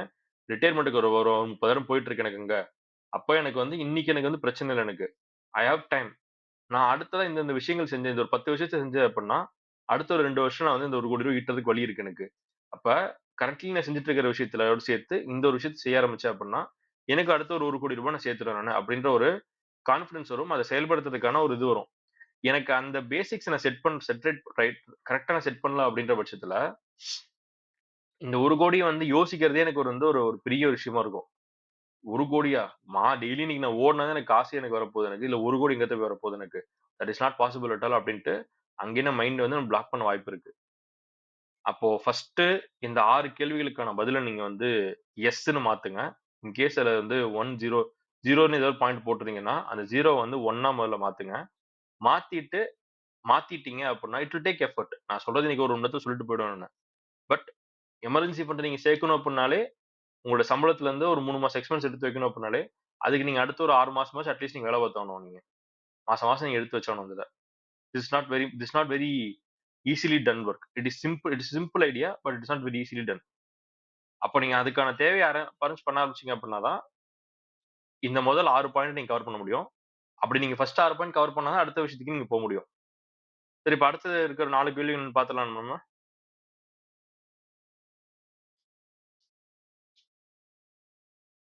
ஓகே. நான் என்னோட சேலரிக்காக நான் வந்து வேலை பார்த்துட்டு இருக்கேன். கரண்ட்ல நான் ஒரு பிசினஸ் ஒண்ணு பண்ணிட்டு இருக்கேன். அது எனக்கு ஒரு ரெகுலரா ஒரு இன்கம் வந்து கிரியேட் பண்ணிட்டு இருக்கு எனக்கு. இந்த இன்கம் இல்லாம அடிஷனலா ஒரு 5 டூ 10% எக்ஸ்ட்ரா கேஷ் ஃப்ளோ வர மாரி, நான் ஏதாவது ஒரு விஷயத்த நான் செய்யறேனா நானு? இந்த கேள்வி நீங்க யோசிச்சுக்கோங்க. இந்த கேள்விக்கு வந்து பதில் ஆமாம் அப்படின்னு நினைச்சீங்கன்னா 1 குடுத்துக்கோங்க. இல்லன்னா 0 குடுத்துக்கோங்க. என் சேலரி இன்னைக்கு நான் வந்து ஒரு 95,000 வருதுங்க சார் எனக்கு. என்கிட்ட ஒரு ஸ்கில் இருக்கு என்கிட்ட. அந்த ஸ்கில்ல நான் இன்னொருத்தருக்கு நான் வந்து சொல்லிக் குடுக்குறேன் நானு. அத சொல்லிக் குடுக்குறதுக்கே எனக்கு அவங்க ஒரு ஒரு ஒரு ₹5,000 எனக்கு ஃபீஸ் பே பண்றாங்க எனக்கு. ஒரு 10 பேருக்கு நான் கிளாஸ் ஒரு ஆளுக்கு ₹500 வந்து 10 பேருக்கு கிளாஸ் எடுக்கிறேன் அந்த மாசம். இப்ப எனக்கு வந்து ஒரு ₹5,000 எனக்கு வருது எனக்கு அப்டின்னா, this 5,000 is extra income from my salary. இந்த சேலரி எல்லாத்தையும் நான் கொண்டு போய் வச்சு நான் வந்து எமர்ஜென்சி ஃபண்ட்ல போட்டேன் அப்டின்னா, 6 மாசத்துல நான் சேர்க்க வேண்டிய அந்த காச நான் வந்து ஒரு 4 மாசத்துல சேர்த்துட முடியுமா? இல்ல நான் வந்து என்னோட ரிட்டயர்மென்ட் கார்பஸ்க்கு நான் வந்துட்டு ஒரு அமௌண்ட் சேர்த்துட்டு இருக்கேன். சேர்க்க ஆரம்பிச்சுட்டேன் நானு. அந்த காசு சேர்க்கிறது வந்துட்டு எனக்கு அது வந்து ஒரு ஒரு ₹5,00,00,000 சேர்க்கிறேன்னு வச்சுக்கோங்க. இந்த எக்ஸ்ட்ராவா ஒரு இன்கத்த எடுத்து கொண்டு போய் அங்க வச்சேன் அப்டின்னா, அந்த ₹5,00,00,000 நான் வந்து என்னோட 60 வயசுக்குள்ளார இல்ல, ஒரு 55 வயசுலயே நான் சேர்த்துட முடியுமா என்னால? ஸோ, இதுக்காக வேண்டி தான் வந்துட்டு we need additional cash flow. இந்த அடிஷனல் கேஷ் ஃப்ளோ வந்துட்டு என்னோட சேலரில இருந்து ஒரு அடிஷனலா ஒரு 5ல இருந்து 10% எனக்கு இருக்கா? அப்டின்றத பார்த்துக்கோங்க. இல்ல அப்டின்னா வந்துட்டு, அத என்ன பண்ணலாம் அப்டின்றத யோசிங்க. அது என்ன பண்ணலான்றதுக்கான ஐடியா, அத எப்படி பண்ணலான்றது வந்துட்டு, அந்த ஐடியா உங்கள்ட்ட இருந்து தான் வரணும். Okay. So this is point number 7. சரி அடுத்ததா நான் வந்துட்டு, ஆம் ஐ இன்வெஸ்டிங் மை மனி? சார் நம்ம பண்ணுவோம் நம்ம அந்த காசு. நான் வந்து எமர்ஜென்சி ஃபண்ட் எடுத்து வச்சுட்டேன் நானு. இன்வெஸ்ட்மென்ட் தான் என்ன சொல்றேன் அப்டின்னா, நம்ம வந்து இன்வெஸ்ட்மென்ட் நம்மள பொறுத்தவரைக்கும் என்ன? நான் வந்து காச வந்துட்டு பெருக்குறதுக்கு ஏதோ ஒரு இடத்துல கொண்டு போய் நான் வந்து போட்டு வைக்கிறேன் நானு. வழக்கமா என்ன பண்ணுவோம் தங்கத்துல போடணுமா, நிலத்துல போடணுமா. இது 2ம் இன்னைக்கு அழியாது. பொன் அழியாது, நிலம் அழியாதும்போம் நம்ம. பட் இதெல்லாம் நம்ம சொல்லிட்டு நம்ம என்ன பண்ணுவோம்னா, அதுல அதுல ஒரு பங்கு இருக்கும். என்னோட காசு வந்து நம்மகிட்ட கொண்டு இருப்போம் அப்டின்னா வந்து, பிக்ஸட் டெபாசிட்ல பேங்க்ல கொண்டு போய் போடுறேன்னு சொல்லிட்டு பிக்ஸட் டெபாசிட்லயோ, இல்ல பேங்க்லயோ சும்மா வச்சிருப்போம் நம்ம. சார் நல்லா நல்லா நல்லா புரிஞ்சுக்கோங்க. தங்கத்துல நீங்க இன்வெஸ்ட் பண்றது என்னைக்குமே அழியாது. S 100% correct. பட் தங்கம் வந்து ஆவரேஜா ஒரு வருஷத்துல எவ்வளவு உங்களுக்கு வளர்ச்சி குடுத்திருக்கு அப்படின்றத நீங்க என்னைக்காவது யோசிச்சு பார்த்திருக்கீங்களா? நம்ம சொல்லுவோம் நம்ம. நான் நான் எனக்கு கல்யாணம் ஆகும்போது வந்துட்டு 1990கள்ல எங்க அம்மா அடிக்கடி சொல்லுவாங்க. அப்பல்லாம் வந்து ஒரு பவுனே வந்து ரூ. 300 தான். இன்னைக்கு பாரு வந்து 7000 8,000 போகுது எனக்கு. எவ்வளோ பாத்தியா க்ரோ ஆயிருக்கு அப்படிம்பாங்க.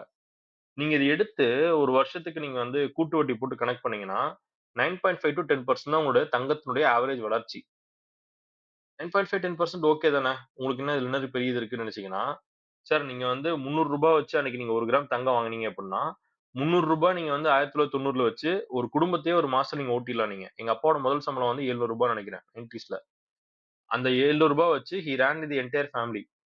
இன்னைக்கு ரூ. 700 வச்சு நீங்க ஒரு வேள சாப்பாடு கூட நீங்க வந்து நீங்க வெளில போய் சாப்பிடுறீங்க, ஒரு படத்துக்கு போயிட்டு ஹோட்டல் போய் சாப்பிட்டு வரீங்க அப்டின்னா, ரூ. 700 முடிஞ்சுச்சு.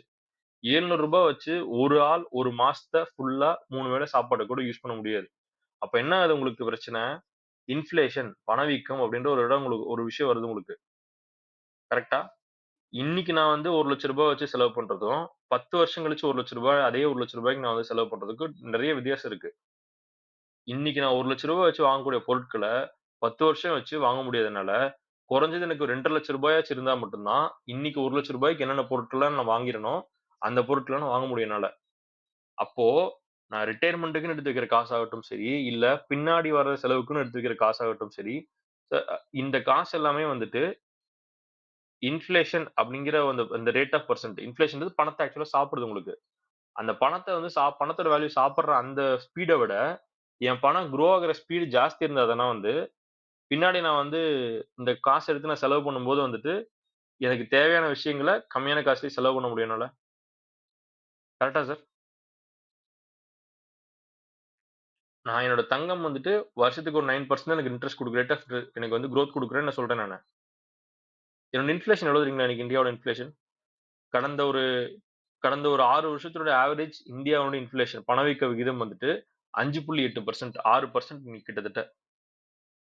ஒரு வருஷத்துக்கு 6% வந்துட்டு தங்கத்த ஒரு ஒரு வருஷத்துக்கு 6% வந்துட்டு உங்க பொருளோட வேல்யூ வந்து குறைஞ்சிட்டு இருக்குது. நீங்க பேங்க்ல சும்மா ஒரு ஒரு சேவிங்ஸ் அக்கவுண்ட்ல போட்டு வச்சீங்க அப்படின்னா 3.5% உங்களுக்கு வந்து வட்டி குடுப்பான் உங்களுக்கு.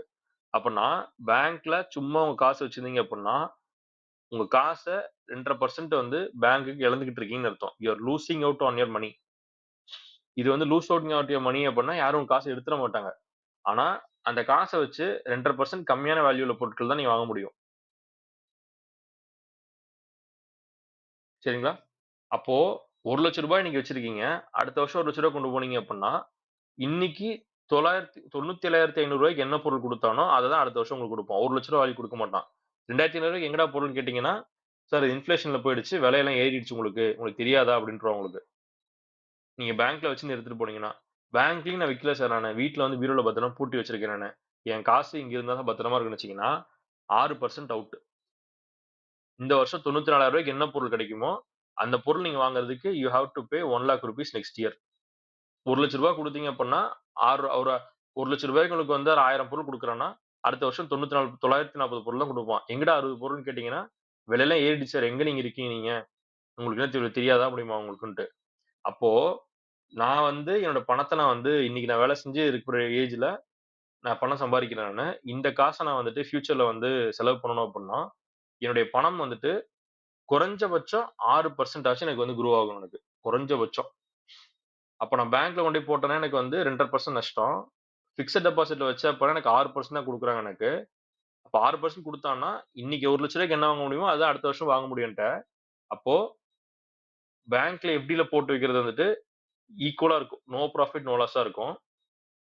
கோல்டுல போட்டேன் அப்டின்னா, எனக்கு ஒரு 3% எக்ஸ்ட்ரா கிடைக்கும். ஆனா, அந்த 3% எக்ஸ்ட்ராவுமே உங்களுக்கு ஆக்சுவலா வராது. எங்க வராதுன்னா, நீங்க கோல்ட காயினா வாங்கினா மட்டும் தான் வந்துட்டு இந்த ஒரு நான் சொல்ற இந்த ஒரு 9% குரோத்துமே. பட் கோல்ட நம்ம காயினா வாங்குவோமா நம்ம? காயினா வாங்க மாட்டோம். நாம எப்படி வாங்குவோம்னா, நகையா வாங்குவோம் நம்ம. செயினா வாங்குவோம், டாலரா வாங்குவோம், இல்ல வந்து பிரேஸ்லெட்டா வாங்குவோம் நம்ம. இத வாங்கி வச்சுட்டு நான் வந்து இன்வெஸ்ட்மென்ட் பண்ணியிருக்கேன்போம். அதிலேயே உங்களுக்கு வந்து வேஸ்டேஜ், மேக்கிங் சார்ஜஸ்ன்னு சொல்லி ஒரு 12லருந்து 15% போடுவான் உங்களுக்கு. அதுக்கப்புறம் அதுக்கு ஒரு ஜிஎஸ்டி எல்லாம் கனெக்ட் பண்ணி பார்த்தீங்கன்னா, நீங்க 1 கிராம் தங்கம் இன்னைக்கு ரூ. 8,000 இருக்கு அப்புட்ன்னா, அதுலருந்து 20% எக்ஸ்ட்ரா பே பண்ணி தான் நீங்க வாங்குறீங்க நீங்க. அந்த 20% எக்ஸ்ட்ரா வந்து நீங்க வந்து உங்க அடக்க விலைக்கு தங்கம் வரணும் அப்டின்னாலே, தங்கம் ஒரு 20% ஏறணும் உங்களுக்கு. அப்பன்னா தான் உங்களுக்கு அடக்க விலைக்கே வரணும்.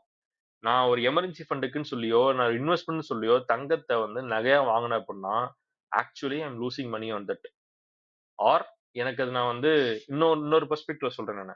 இந்த 9% ரிட்டர்ன்ஸ்ன்றது 9% ரிட்டர்ன்ஸா இருக்காது. எக்ஸ்ட்ராவா நீங்க வந்து காசு குடுத்து அந்த தங்கத்த அந்த ரூ. 1 பொருள நீங்க வந்து ரூ. 1 20 குடுத்து வாங்குறதுனால, அதோட ஆனுவல் குரோத் வந்து பார்த்தீங்க அப்புட்ன்னா 9% கிடையாது. அதுவும் கிட்டத்தட்ட ஒரு 5லிருந்து 6% தான் வந்துருது உங்களுக்கு. ஸோ அப்ப தங்கத்த நான் இன்வெஸ்ட் பண்ணனாலுமே, இன்னைக்கு நான் இருக்க தங்கத்த நான் பின்னாடி கொண்டு போய் வச்சு நான் அடகு வச்சு நான் வந்து செலவு பண்றேன். ஒரு எமர்ஜென்சிக்கு செலவு பண்றேன். இல்ல எதுக்கோ இருக்கு. என்னோட ரிட்டயர்மென்ட் டயத்துக்கு செலவு பண்றேன் அப்டினாலுமே, இன்ஃப்ளேஷனோட அது வந்து மேட்ச் ஆகி தான் வருமே ஒழிய வந்துட்டு, இன்ஃப்ளேஷன பீட் பண்ணி ஜாஸ்தி ரிட்டர்ன்ஸ் குடுக்காது. அப்பன்னா வந்து இன்னைக்கு நான் என்ன லைஃப் ஸ்டைல் வாழ்றேனோ, அதே லைஃப் ஸ்டைல தான் நான் வந்து மேனேஜ் பண்ணி ஆகணும். இல்ல அதுல நான் காம்ப்ரமைஸ் ஆச்சும் பண்ணி ஆகணும் நானு. ஆக தங்கத்துல இன்வெஸ்ட் பண்றதுமே உங்களுக்கு வந்து it's not a valid point. So இப்ப நான் எதுல சார் இன்வெஸ்ட் பண்றதுன்னு கேட்டீங்கன்னா, நீங்க எந்தெந்த பொருட்கள்லாம் வந்துட்டு வருஷம் வந்து குறைஞ்சது ஒரு 10% இல்ல 12% உங்களுக்கு வந்து ரிட்டர்ன்ஸ் கிடைக்குதோ, அது நீங்க வந்து வேலிடா ப்ரூஃபா நீங்க வந்து ஸ்டடி பண்ணி பார்க்கணும். நெறைய வந்து அவென்யூஸ் இருக்குது. அதுல நான் வந்து எதுல உங்களுடைய பணம் வந்துட்டு குறைஞ்சபட்சம் ஒரு 12% ரேட் ஆஃப் இன்ட்ரெஸ்ட்ல குரோ ஆகுதோ, பாஸ்ட்ல மத்தவங்களுக்கு குரோ ஆயிருக்கு. இல்ல நான் பண்ணிட்டு இருக்கிறது குரோ ஆயிட்டு இருக்கு அப்டின்னீங்கன்னா, 6% உங்களுக்கு வந்து நெட்டா ரிட்டர்ன்ஸ் வரும் உங்களுக்கு. இன்ஃப்ளேஷன் கழிச்சது கழிச்சது போக உங்ககிட்ட 6% ரிட்டர்ன்ஸ் இருக்கும். அப்ப நான் என்னுடைய இன்வெஸ்ட்மென்ட்டை இது வந்து ரியல் எஸ்டேட்ல நீங்க வந்து பூம் ஆற இடமா இருக்கலாம். சார் ரியல் எஸ்டேட்ல பிரச்சனை என்ன அப்டின்னீங்கன்னா, நெனச்ச நேரத்துக்கு விக்க முடியும் உங்களால. நெனச்ச நேரத்துக்கு வாங்க முடியாது. அதுல உங்களுக்கு வந்து மோஸ்ட்லி சுத்திட்டு இருக்கிறது பிளாக் மனி தான் சுத்திட்டு இருக்கும் உங்களுக்கு. ஸோ ஒன்ஸ் நீங்க உள்ள போயிட்டீங்க அப்டின்னா, பிளாக் மணி நீங்க ஒயிட் மணியா மாத்துறது, இந்த மாரி விஷயம்லாம் பண்ண முடியாது. நெறைய சட்ட சிக்கல்கள் இருக்கு அதுல. ரைட்? பட் ஆனா குரோத் இருக்குமான்னு கேட்டா குரோத் இருக்கும். ஃபியூச்சர்ல குரோத் வரும், வராமலும் போகும். பட் ஆஸ் ஆஃப் டேட் இன்னைக்கு ரேட்டுக்கு நீங்க பாத்தீங்க அப்டின்னா, உலகத்திலேயே காஸ்ட்லியான ரியல் எஸ்டேட் வந்து இந்தியால தான் இருக்கு. பெர் ஸ்கொயர் ஃபீட் ஏரியா வந்து அதிகபட்ச காஸ்ட்லியா இருக்கிறது இந்தியால தான் இருக்கு உங்களுக்கு. சோ அது ஒரு காஸ்ட்லி அஃபேர். பண்ணக்கூடாதுன்னு நான் சொல்லல நானு. ஒரு டூலா நீங்க பண்ணலாம். இன்வெஸ்ட்மென்ட்டா பண்றது வந்து இட் இஸ் டிபேட்டபிள். நீங்க எந்த இடத்துல பண்றீங்கன்றத பொறுத்து உங்களுக்கு அந்த மாறுபடும் வந்தது. அதர் ஆப்ஷன்ஸ் உங்களுக்கு என்ன இருக்கு அப்டின்னீங்கன்னா, ஷேர்ஸ் இருக்கு, மியூச்சுவல் ஃபண்ட் இருக்கு. மியூச்சுவல் ஃபண்ட்லாம் வந்து பாத்தீங்கன்னா, ஆவரேஜா ஒரு 12% 15% வந்துட்டு ஈவனா குடுத்துட்டு இருக்கிற மியூச்சுவல் ஃபண்ட் நெறைய இருக்கு உங்களுக்கு. ஷேர்ல நீங்க டைரக்ட்டா இன்வெஸ்ட் பண்ணீங்க, கரெக்ட்டா தெரிஞ்சு பண்ணீங்க அப்டின்னா, அதுலயும் நீங்க பண்ணலாம் அந்த இத. பட் அது 2த்துக்குள்ளயும் நம்ம டீட்டெயில்டா போ வேணாம். பட் அந்த அவென்யூஸ் நீங்க கன்சிடர் பண்ணுங்கன்னு நான் சொல்றேன் நானு. ஒரு 12% குறைஞ்சபட்ச ரிட்டர்ன்ஸ் குடுக்கக்கூடிய இன்வெஸ்ட்மென்ட்ல நீங்க இன்வெஸ்ட் பண்ணீங்க அப்டின்னா தான் உங்க பணம் வந்து குரோ ஆகும். அத நான் பண்றேன்னா நீங்க பாருங்க. அதுக்கு ஒண்ணு எந்த விஷயம் இருக்கோ, அத விஷயத்த நான் பண்ணிட்டு இருக்கேன்றத செக் பண்ணிக்கோங்க. இது நீங்க பண்ணீங்க அப்டின்னா, give 1 mark to yourself. Sir இது வந்து கொஞ்சம் முக்கியமான பாயிண்ட். இன்ஃப்ளேஷன் இந்த நம்ம எங்க இன்வெஸ்ட் பண்றோம் அப்படிங்கிறது அதுக்காக கொஞ்சம் எலாபரேட்டா சொன்னேன் நானு. நீங்க ஒரு இன்வெஸ்ட்மென்ட் ஒரு ஆப்பர்ச்சுனிட்டி யாரோ ஒருத்தர் உங்ககிட்ட சொல்றாங்க. இத நீங்க இன்வெஸ்ட் பண்ணுங்கன்னு சொல்றாங்க அப்படின்னா, ஃபர்ஸ்ட் நீங்க வந்து இது எனக்கு கேரண்டியா ரிட்டர்ன் வருமான்னு கேளுங்க நீங்க. முதல் கேள்வி. 2வது கேள்வி இதுல எனக்கு வந்து எவ்வளவு வந்து ரிட்டர்ன்ஸ் எனக்கு வரும். வருஷம் எனக்கு வந்து எவ்வளவு வட்டி வரும்ன்னு கேளுங்க இதுல. ஏன்னா இந்த வருஷம் போடுற வட்டி கால்குலேஷன் தான் உங்களுக்கு வந்து 10 வருஷம் கழிச்சு ரிட்டர்ன்ஸ் குடுக்குறேன்னு சொன்னாலும் வந்துட்டு, நீங்க வந்து எடுக்க முடியும் வந்தது. உங்களுக்கு எவாலுவேட் பண்ணி பார்க்க தெரியும் உங்களுக்கு. யூசுவலா வந்து இந்த இந்த இன்சூரன்ஸ் பாலிசில விக்கிறவங்க, இல்ல வந்து போஸ்ட் ஆஃபிஸ் சேவிங்ஸ் ஸ்கீம் குடுக்குறவங்க, ஆ இந்த மாரி பினான்சியல் ப்ராடக்ட்ஸ் வந்துட்டு ஒரு ஒரு பர்ட்டிகுலர் பாலிசி இருக்கு, ஒரு ஸ்கீம் இருக்கு. இத நீங்க ட்ரை பண்ணி பாருங்கன்னு சொல்ற எல்லாருமே வந்துட்டு, வருஷம் உங்களுக்கு எவ்வளவு வட்டி வரும்ன்னு சொல்ல மாட்டாங்க. ஏன்னா அது சொன்னா மாட்டிப்பாங்க அவங்க. அதுக்கு பதிலா வந்துட்டு 10 வருஷம் கழிச்சு உங்களுக்கு வந்து பணம் டபுளா வரும். வருஷம் ரூ. 1,00,000 கட்டினீங்கன்னா, 15 வருஷம் கழிச்சு உங்க கையில ரூ. 25,00,000 கையில காசு இருக்கும். ரூ. 30,00,000 காசு இருக்குன்னு சொல்லி, ஹோல் வேல்யூல சொல்லுவாங்க. அது கேட்கறதுக்கு நல்லா இருக்கும். ஆனா நீங்க இன்ஃப்ளேஷனோட கால்குலேட் பண்ணி பார்த்தீங்கன்னா, ரூ. 30,00,000 ஒண்ணும் பெரிய வேல்யூவா இருக்காது. இன்னும் 15 வருஷம் கழிச்சு பார்த்தீங்கன்னா. அப்ப எனக்கு எவ்வளோப்பா எனக்கு வந்து வருஷம் எனக்கு வட்டி வரும் எனக்கு. அத நீங்க கணக்கு பண்ணி சொல்லுங்கன்னு கேளுங்க. அந்த வேல்யூ வந்துட்டு 8%க்கு மேல அந்த வேல்யூ வந்து 10லிருந்து 12%க்கு மேல இருந்ததுனா மட்டும் நீங்க காசு கொண்டு இன்வெஸ்ட் பண்ணுங்க. கம்மியா இருந்ததுன்னா, இன்வெஸ்ட் பண்றது உங்களுக்கு நீங்களே பண்ணிக்கிற ஒரு துரோகம் வந்தது. இது ஒரு பெரிய வார்த்தை நான் சொன்னது இப்ப நானு. பட் அதுதான் உண்மை. உங்களுக்கு அது ஹார்டா இருந்தது அப்டின்னா, that was told intentionally. Right? So நீங்க வந்து பார்த்துக்கோங்க, பண்ணிக்கோங்க அந்த இத. சரி இதுவரைக்கும் நம்ம உங்க எல்லாரும் கிளியரா? நம்ம அடுத்து இன்னொரு 3 கேள்வி தான்.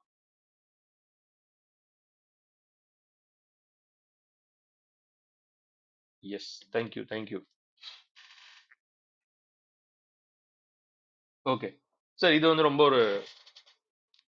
ஒரு சிம்பிளான கேள்வி. நாம வந்து இப்ப வந்து இன்வெஸ்ட் பண்றோம் அப்படின்றது முடிவாயிடுச்சு நமக்கு. இன்வெஸ்ட் தான் பண்றோம் நம்ம அந்த இத. இந்த இன்வெஸ்ட்மென்ட் பண்றதுக்கு வந்துட்டு நான் வந்து ரேண்டமா இன்வெஸ்ட்மென்ட் நான் பண்றேனா, இல்ல நான் வந்து ஒரு கோல் பேஸ்டா இன்வெஸ்ட்மென்ட் பண்றேனா? கோல் பேஸ்ட் இன்வெஸ்ட்மெண்ட் அப்படின்னா, என்னோட ரிட்டயர்மென்ட்டுக்கா இந்த இந்த பணத்த நான் ஒதுக்குறேன் நானு. இவ்வளோ ரூபா நான் வந்து சேர்த்துட்டு இருக்கேன் நானு. இது வந்து இத்தன வருஷத்துல சேர்க்க போறேன். என்னுடைய குழந்தையோட காலேஜ் எஜுகேஷன் நான் வந்து அப்ராட் அனுப்ப போறேன் நானு. அதுக்காக இவ்வளோ சேர்த்துட்டு இருக்கேன் நானு. என்னுடைய நான் வந்து ஒரு ஜீப் ஒண்ணு வாங்கணும் நானு. தார் ஜீப் ஒண்ணு வாங்கணும். அதுக்கு நான் வந்து இந்த இந்த இந்த காசுல சேர்த்துட்டு இருக்கேன் நானு. அதுக்காக நான் இந்த இன்வெஸ்ட்மென்ட் பண்ணிட்டு இருக்கேன் நானு. இந்த மாரி நான் வந்து ஒரு பர்ட்டிகுலர் பர்ப்பஸ் அசைன் பண்ணி, அந்த பர்ப்பஸ்க்காக வேண்டி நான் வந்து காச நான் சேர்த்துட்டு இருக்கேனா, இல்ல சார் எனக்கு வந்து காசு எனக்கு வருது எனக்கு. மாசம் ரூ. 2000 எடுத்து வச்சுட்டு இருக்கேன் நானு. இந்த மாரி வந்து பர்ப்பஸ் இல்லாம நான் பண்ணிட்டு இருக்கேனா. நீங்க இன்வெஸ்ட்மென்ட் பண்றீங்கன்னாலே பெஸ்ட். பட் இன்வெஸ்ட்மென்ட் பண்ணும்போது வந்துட்டு ஒரு பர்ப்பஸோட நீங்க பண்ணீங்க அப்டின்னா, கிவ் 1 மார்க் டூ யுவர்செல்ஃப்.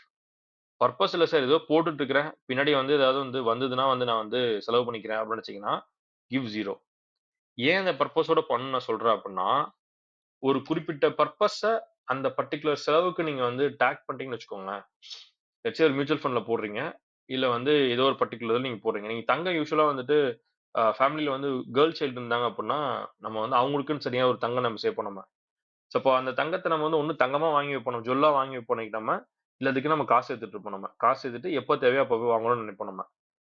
இப்ப நான் அந்த பர்ட்டிகுலர் பர்ப்பஸோட நான் வந்து அந்த அந்த அந்த சேவிங்ஸ நான் டாக் பண்ணிட்டேன். நான் வந்து ஒட்டி வச்சுட்டேன் அப்டின்னா, அந்த காச நம்ம எடுக்க மாட்டோம் நம்ம. ஏதோ ஒரு அவசர தேவை வருதுன்னா கூட வந்துட்டு, "அப்பா இது நான் வந்து பையனோட காலேஜ் ஃபீஸ்க்கு நான் சேர்த்துட்டு இருக்கேன் நானு. இந்த காச நான் எடுத்தேன் அப்டின்னா, அன்னைக்கு எனக்கு கட்ட முடியாது. பையன நல்ல காலேஜ்ல சேர்க்க முடியாது. ஸோ நான் எடுக்க மாட்டேன் இந்த காச" அப்டின்ட்டு, அந்த சேவிங்ஸ் நான் வந்து ஸ்டாப் அந்த எடுக்கிறதுன்ற தாட்ட நான் ஸ்டாப் பண்ணிட்டு, நான் வந்து அடுத்து அந்த காசு எனக்கு ஒரு எமர்ஜென்சி தேவை வரும்போது, எங்கருந்து எடுக்கலாம்னு அடுத்து நான் யோசிப்பேன் நானு. ஸோ, இந்த பர்ப்பஸ்க்காக தான் வந்துட்டு, நீங்க ஒரு சேவிங்ஸ் பண்றீங்க அப்டின்னா, attach a goal do it. நான் ரிட்டயர்மென்ட்க்காக சேர்க்கிறேன் அப்டின்னா வந்து, அந்த காச நான் தொட்டேன் அப்டின்னா, ரிட்டயர்மென்ட் அப்ப எனக்கு பாதிக்கும் எனக்கு. நான் தொடமாட்டேன் நானு. அப்ப தொடமாட்டீங்க நீங்க வந்துட்டு. அந்த காச நீங்க சேவிங்ஸ் பண்ணாம இருந்தீங்க, இன்வெஸ்ட்மென்ட் பண்ணாம இருந்தீங்கனாலுமே இதே கத தான். இன்னைக்கு நான் பண்ணாம விட்டேன் அப்டின்னா, பின்னாடி எனக்கு அடி வாங்கும் எனக்கு. இந்த பர்ட்டிகுலர் கோல் எனக்கு அச்சீவ் ஆகாது. So I will have to do it and I will do it அப்டின்னு சொல்லி நீங்க பண்ணுவீங்க. நீங்க பண்ணிட்டு இருக்க இன்வெஸ்ட்மென்ட் வந்துட்டு, இந்த ஒரு கோல் பேஸ்டா இருக்கு அப்டின்னா, 1 மார்க் குடுத்துக்கோங்க. இல்லன்னா give 0 marks to it. So coming to the last point. Sir நான் வந்து இதெல்லாம் பண்ணிட்டு இருக்கேன் நானு. நான் வந்து எமர்ஜென்சி சேவிங்ஸ் நான் எடுத்து வச்சுட்டேன் நானு. இன்வெஸ்ட்மென்ட் பண்றேன். பண்ற இன்வெஸ்ட்மென்ட் வந்து 10% மேல இருக்கு. ஒரு டெர்ம் இன்சூரன்ஸ் எடுத்தேன்னா, ஒரு ஒரு ஒரு ஹெல்த் இன்சூரன்ஸ் எடுத்து வச்சுட்டேன் நானு. எனக்கு ரெகுலர் இன்கம் இருக்கு எனக்கு. நான் வந்து ஒரு கோல் பேஸ்டா நான் வந்து சேவிங்ஸ்லாம் பண்ணிட்டு இருக்கேன். இன்னைக்கு எல்லாமே போயிட்டு இருக்கு சார் எனக்கு. அப்ப நான் ஆல் செட் தானே? இல்ல பெர்ஃபெக்ட் தானே? அப்படின்னு கேட்டீங்கன்னா, இன்னும் ஒரே ஒரு பாயிண்ட் இருக்கு. இந்த ஒரு பாயிண்ட் உங்ககிட்ட இருக்கான்னு மட்டும் செக் பண்ணிக்கோங்க. Do I have a financial viability அப்படின்னு ஒரு கேள்வி இருக்கு. ஃபினான்ஷியல் வயபிலிட்டி அப்படின்னா, சார் என்கிட்ட எல்லாமே இருக்கு என்கிட்ட. எனக்கு அடுத்த ஒரு 10 நிமிஷத்துல எனக்கு வந்து இல்ல அடுத்த ஒரு எனக்கு 1/2 மணி நேரத்துல எனக்கு வந்து ஒரு காசு தேவைப்படுது எனக்கு. இந்த காசு என்கிட்ட வந்து அங்கங்க எங்கங்க ஒட்டி வச்சிருக்கேன் நானு. என்ட்ட எமர்ஜென்சி ஃபண்ட் இருக்கு. என்ட்ட எல்லாமே இருக்கு. ஆனா இம்மீடியட்டா என்னால ஆக்சஸ் பண்றதுக்கு எனக்கு முடியல என்னால. இல்ல நான் வந்து ஒரு இடத்துல நான் போயிருக்கேன் நானு. ஒரு பர்ட்டிகுலர் டாக்டர்ட்ட நான் வந்து இது போனேன் நானு. அந்த டாக்டர் வந்து என்கிட்ட அவரோட கான்டாக்ட் எனக்கு பேசணும். நான் வந்து அவர்ட்ட பேசி நான் வந்து ஒரு சஜஷன் நான் வாங்கி ஆகணும். அவரோட அப்பாயின்ட்மென்ட் எனக்கு வேணும் எனக்கு. ஒரு அவசர தேவை இருந்தது. இல்ல நான் ஒரு ஊருக்கு நான் போயிருக்கேன் நானு. அந்த ஊர்ல வந்து கையில என்கிட்ட வந்து சுத்தமா கையில கேஷ் இல்ல என்கிட்ட. ஏடிஎம்ல காசு இருக்கு. ஃபோன் வந்து டெட் ஆக போகுது என்கிட்ட. ஆர் கூகுள் பே இருக்கிற ஃபோன் வந்து இதாகல எனக்கு. கூகுள் பே ஒர்க் ஆகல எனக்குன்ட்டு. இந்த மாரியான சிச்சுவேஷன்ல வந்துட்டு எனக்கு ஹெல்ப் பண்றதுக்கு நல்ல மனிதர்கள நான் வந்து சேர்த்து வச்சிருக்கேனா? சார் இந்த தளமே எடுத்துக்கோங்க நீங்க. இந்த தளத்துல இருக்கிற எல்லாருமே வந்துட்டு இந்த அளவுக்கு இம்மீடியட்டா ஹெல்ப் பண்றதுக்கு எத்தன பேர் வருவாங்கன்றது நமக்கு தெரியாது நமக்கு. பட் சொன்னோம் அப்டின்னா வந்து வர்றதுக்கு ஒரு 4 பேர் இருந்தாங்க. நான் திடீர்னு விழுப்புரத்துக்கு வந்தேன் சார் நான் இங்க நானு. நீங்க விழுப்புரம்னு கேள்விப்பட்டேன். விழுப்புரம் தான் தெரியும் எனக்கு. வந்த இடத்துல வண்டி வந்து பிரேக் டவுன் ஆயிடுச்சு. எனக்கு வந்து வெளியில இது பண்றதுக்கு இல்ல. ஏதாவது வந்து யாராவது மெக்கானிக் இருந்தா கொஞ்சம் அனுப்ப முடியுமா? உங்களுக்கு தெரிஞ்ச ஆளா இருந்தா கொஞ்சம் சொல்லுங்க எனக்கு. வண்டி கொஞ்சம் ரெடி பண்ணி அனுப்பணும். இப்டி கூப்ட்டு சொன்னாக்கா, தெரியாத ஊர்லயும் சரி, இல்ல எங்கேயோ இடத்துலயும் சரி, உங்களுக்கு ஹெல்ப் பண்றதுக்கு 4 மனுஷங்க வந்து இருக்காங்களா? அப்படி இருந்தாங்கன்னா, கிவ் 1 ஃபார் தி ஸ்கோர் இல்லன்னா 0. இது வந்து this is nothing to do with money. This is how much people you have earned. நீங்க நெறைய பேர் இந்த மாரி நம்பிக்கையான முத்து உங்களுக்கு நான் பண்றேங்க முத்து நான் உங்களுக்கு. நான் சொல்றேங்க முத்து நானு. வராங்க இருங்க. இதோ வந்துட்டு இருக்காங்க. சார் எனக்கு ஒரு 10,000 இம்மீடியட்டா எனக்கு தேவைப்படுது எனக்கு. ஒருத்தருக்கு குடுக்கணும். வந்த இடத்துல எனக்கு வந்து கேஷ் இதாயிடுச்சு எனக்கு. எனக்கு குடுங்க எனக்கு. நான் உங்களுக்கு நாளைக்கு அனுப்பிச்சுடுறேன். உடனே போட்டுறேங்க. இந்தாங்க எடுத்துக்கோங்க. இல்ல நானே நேர்ல வந்து தரேங்க நானு. இந்தாங்க 10,000 புடிங்க. இப்படி குடுக்கறதுக்கு 4 மனுஷங்க இருந்தாங்க அப்படின்னா, give 1 mark for this one. Do you have financial வயபிலிட்டின்ற கேள்விக்கு இதுதான் வந்து இது. சரி இந்த 10 கேள்வி நீங்க வந்துட்டு ஒன்னொன்னுத்துக்கு நீங்க ஸ்கோர் போட்டீங்களா? Yes, no? நான் 10 கேள்வி நான் வந்து ரிப்பீட் பண்றேன் நானு. ஸோ நம்ம வந்து லேட்டா ஜாயின் பண்ணவங்க வந்துட்டு ஒரு தடவை செக் பண்ணிக்கோங்க நீங்க. ஸோ ஃபர்ஸ்ட் கொஸ்டின் வந்துட்டு am I having income? எனக்கு ஒரு வருமானம் இருக்கிறதா? This is first question. am I having steady income? எனக்கு வந்து நிலையான ஒரு வருமானம் இருக்கிறதா? இது வந்து second question. do I have emergency savings for 3 months at least? குறைஞ்சபட்சம் 3ல இருந்து 6 மாசத்துக்கான செலவு தாட்டுறதுக்கு என்கிட்ட ஒரு எமர்ஜென்சி ஃபண்டுன்னு ஒண்ணு வச்சிருக்கேன் நானு. எமர்ஜென்சி ஃபண்ட் அப்படின்னா குயிக்கா ஆக்சஸ் பண்ணக்கூடிய காசு. பீரோல வச்சிருக்கலாம், பேங்க்ல நீங்க சேவிங்ஸ் அக்கவுண்ட்ல வச்சிருக்கலாம் நீங்க, இல்ல வந்து பிக்ஸட் டெபாசிட்ல நீங்க போட்டு வச்சிருக்கலாம். நான் வந்து ஒரு இன்வெஸ்ட்மென்ட் போட்டு வச்சிருக்கேன், கோல்டா வச்சிருக்கேன் நானு, இல்ல நான் வந்து லேண்டா வச்சிருக்கேன்னா அது வந்து எமர்ஜென்சி ஃபண்ட் கிடையாது. லூஸ் கேஷா உங்ககிட்ட இருக்கா? இருந்தது அப்படின்னா give 1 mark for this. This is the third question. Do I have emergency savings of at least 3 months at least? 4வது கொஸ்டின் வந்துட்டு do I have income available for my family in my options? நான் in case ஒரு நான் வந்து தவறிட்டேன் அப்படின்னா என்னுடைய ஃபேமிலிக்கு வந்து ஒரு காசு எடுக்கிறதுக்கு வருமான வழி இருக்கா? டேர்ம் இன்சூரன்ஸ் இருக்கா? ரொம்ப சிம்பிளா கேட்டேன். டேர்ம் இன்சூரன்ஸ் எடுத்து வச்சிருக்கேன் நானு. This is the fourth question. Fifth question வந்துட்டு do I have a fail safe in case of any health emergencies? ஒரு ஹெல்த் எமர்ஜென்சினால ஹாஸ்பிட்டல் அட்மிட் ஆன சிச்சுவேஷன் வந்தது அப்படின்னா ஹாஸ்பிட்டல் பில் பார்த்துக்கக்கூடிய மெடிக்கல் அதுக்குண்டான காசு என்கிட்ட இருக்கா? இல்ல அட்லீஸ்ட் என்கிட்ட வந்து ஹெல்த் இன்சூரன்ஸ் இருக்கா என்கிட்ட? This is question number 5. Question number 6 வந்துட்டு to have my retirement corpus planned out? நான் வந்து வேலை செய்ய போகாத நாட்களுக்கு வந்து ரிட்டையர்மெண்ட்டுக்கு வந்து நான் காசு சேர்த்து வச்சுட்டு இருக்கேன் நானு. am I having that money? இதுதான் வந்து 6th கொஸ்டின். 7th கொஸ்டின் வந்துட்டு என்னுடைய ரெகுலர் இன்கம்ல இருந்து எக்ஸ்ட்ராவா ஒரு 5 to 10% என்னால இன்கம் earn பண்ண முடியுதா? நான் வந்து பண்ணிட்டு இருக்கேனா இல்லையா? பண்ணிட்டு இருக்கீங்க அப்படின்னா கிவ் 1 மார்க் குடுத்துக்கோங்க. இல்லன்னா 0 மார்க் குடுத்துக்கோங்க. Is your investment inflation proof? நான் இன்னைக்கு வந்து ரிட்டயர்மென்ட்க்கோ இல்ல ஏதோ ஒரு பர்ப்பஸ்க்கு நான் வந்து காசு சேர்த்துட்டு இருக்கேன் அப்படின்னா, அந்த சேர்த்துட்டு இருக்கிற காசு வந்துட்டு எவ்வளோ எனக்கு வந்து வருஷம் வருஷம் எனக்கு வந்து வட்டி குடுக்க போகுது எனக்கு. அந்த வட்டி வந்து குறைஞ்சபட்சம் 6% இருக்கணும். எனக்கு வந்து அந்த அந்த பணத்த பெருக்கணும்னு நினைச்சேன்னா, அட்லீஸ்ட் 10% எனக்கு வந்து வருஷம் வருஷம் குரோ ஆகணும் எனக்கு. அந்த மாரி குரோ ஆகுதான்னு பாருங்க. குரோ ஆகல அப்படின்னா, கிவ் 0 ஃபார் தட். நீங்க அந்த மாரி விஷயத்துல போடலன்னா. சார் நெறைய பேருக்கு இந்த இடத்துல டவுட் வரும். நான் வந்து வருஷம் வந்து ஒரு பாலிசி ஒண்ணு போட்டுருக்கேங்க சார். வருஷம் ரூ. 1,00,000 கட்டுறேன் நானு. அந்த மாரி பாலிசிக்குலாம் வந்து எவ்வளோ வரும்ன்னு கேட்டீங்கன்னா, ஆ வழக்கமா 3லிருந்து 4% தான் வட்டி வரும் உங்களுக்கு. ஆனா அவங்க வந்து ப்ரொஜெக்ட் பண்ணும்போது, யூசுவலா உங்களுக்கு ஒரு 12 உங்களுக்கு வந்து போட்ட காசு டபுளா வரும் உங்களுக்கு. இல்ல 3 மடங்கு வரும் அப்படிலாம் சொல்லுவாங்க. பட் அதோட ஐஆர்ஆர்ன்னு சொல்லுவாங்க. இன்டர்னல் ரேட் ஆஃப் ரிட்டர்ன் சொல்லுவாங்க. ஐஆர்ஆர்ன்ட்டு. அது வந்து 3லிருந்து 4% தான் வரும். இதுவரைக்கும் நீங்க ஏற்கனவே போட்டுட்டு இருக்கிறீங்க. ஒரு பாதி கணக்க தாண்டிட்டீங்க அப்படின்னா, இதுக்கப்புறம் அத ஒண்ணும் டிஸ்டர்ப் பண்ணாதீங்க. தொடர்ந்து கட்டித்தான் ஆகணும். கட்டி முடிச்சுருங்க அந்த இத. ஆரம்பிச்சு 1 வருஷம் தான் ஆகுது அப்படின்னா, அந்த போன பணத்தோட ஸ்டாப் பண்ணிட்டு வெளில வந்துருங்க. அந்த இன்வெஸ்ட்மென்ட்ல தொடர்ந்து போ வேணாம். புதுசா யாராவது உங்கள்ட்ட வந்து போட சொல்லி கேட்கறாங்க அப்படின்னா, அவங்க கிட்ட இதோட ஐஆர்ஆர் என்னன்னு கேளுங்க. அவங்க டெஃபினட்டா 6% கம்மியா தான் சொல்லுவாங்க. அப்படி சொல்லும்போது வந்து டெஃபினட்டா அந்த பாலிசி நீங்க வந்து போடாம இருக்கிறது தான் சாலச் சிறந்தது. ஏன்னா நீங்க வந்து போட்டுட்டு ஒரு 5 வருஷம், 7 வருஷம் கழிச்சு பார்த்தீங்கன்னா, இந்த காசு ஒண்ணுமே இல்லையே அப்படின்ற மாரி தான் இருக்கும். நீங்க டெஃபினட்டா ரிக்ரெட் பண்ணுவீங்க. இது பெர்சனல் எக்ஸ்பீரியன்ஸ்ல நான் சொல்றேன் நானு. So don't do that. Right? So உங்களோட இன்கம் வந்து இன்ஃப்ளேஷன் ப்ரூஃபா இருக்கா? இதான் அடுத்த கேள்வி. சோ லாஸ்ட் 2 கேள்வி பார்த்தீங்கன்னா, ஃபர்ஸ்ட் வந்து do I have goal based savings? நான் பண்ற சேவிங் அண்ட் இன்வெஸ்ட்மென்ட் வந்துட்டு ஏதாவது ஒரு பர்ட்டிகுலர் கோலோட நான் அட்டாச் பண்ணி வச்சிருக்கேனா? இல்லையா? அட்டாச் பண்ணியிருந்தேன் அப்படின்னா வந்து கிவ் 1 மார்க். இல்லன்னா கிவ் 0 மார்க்.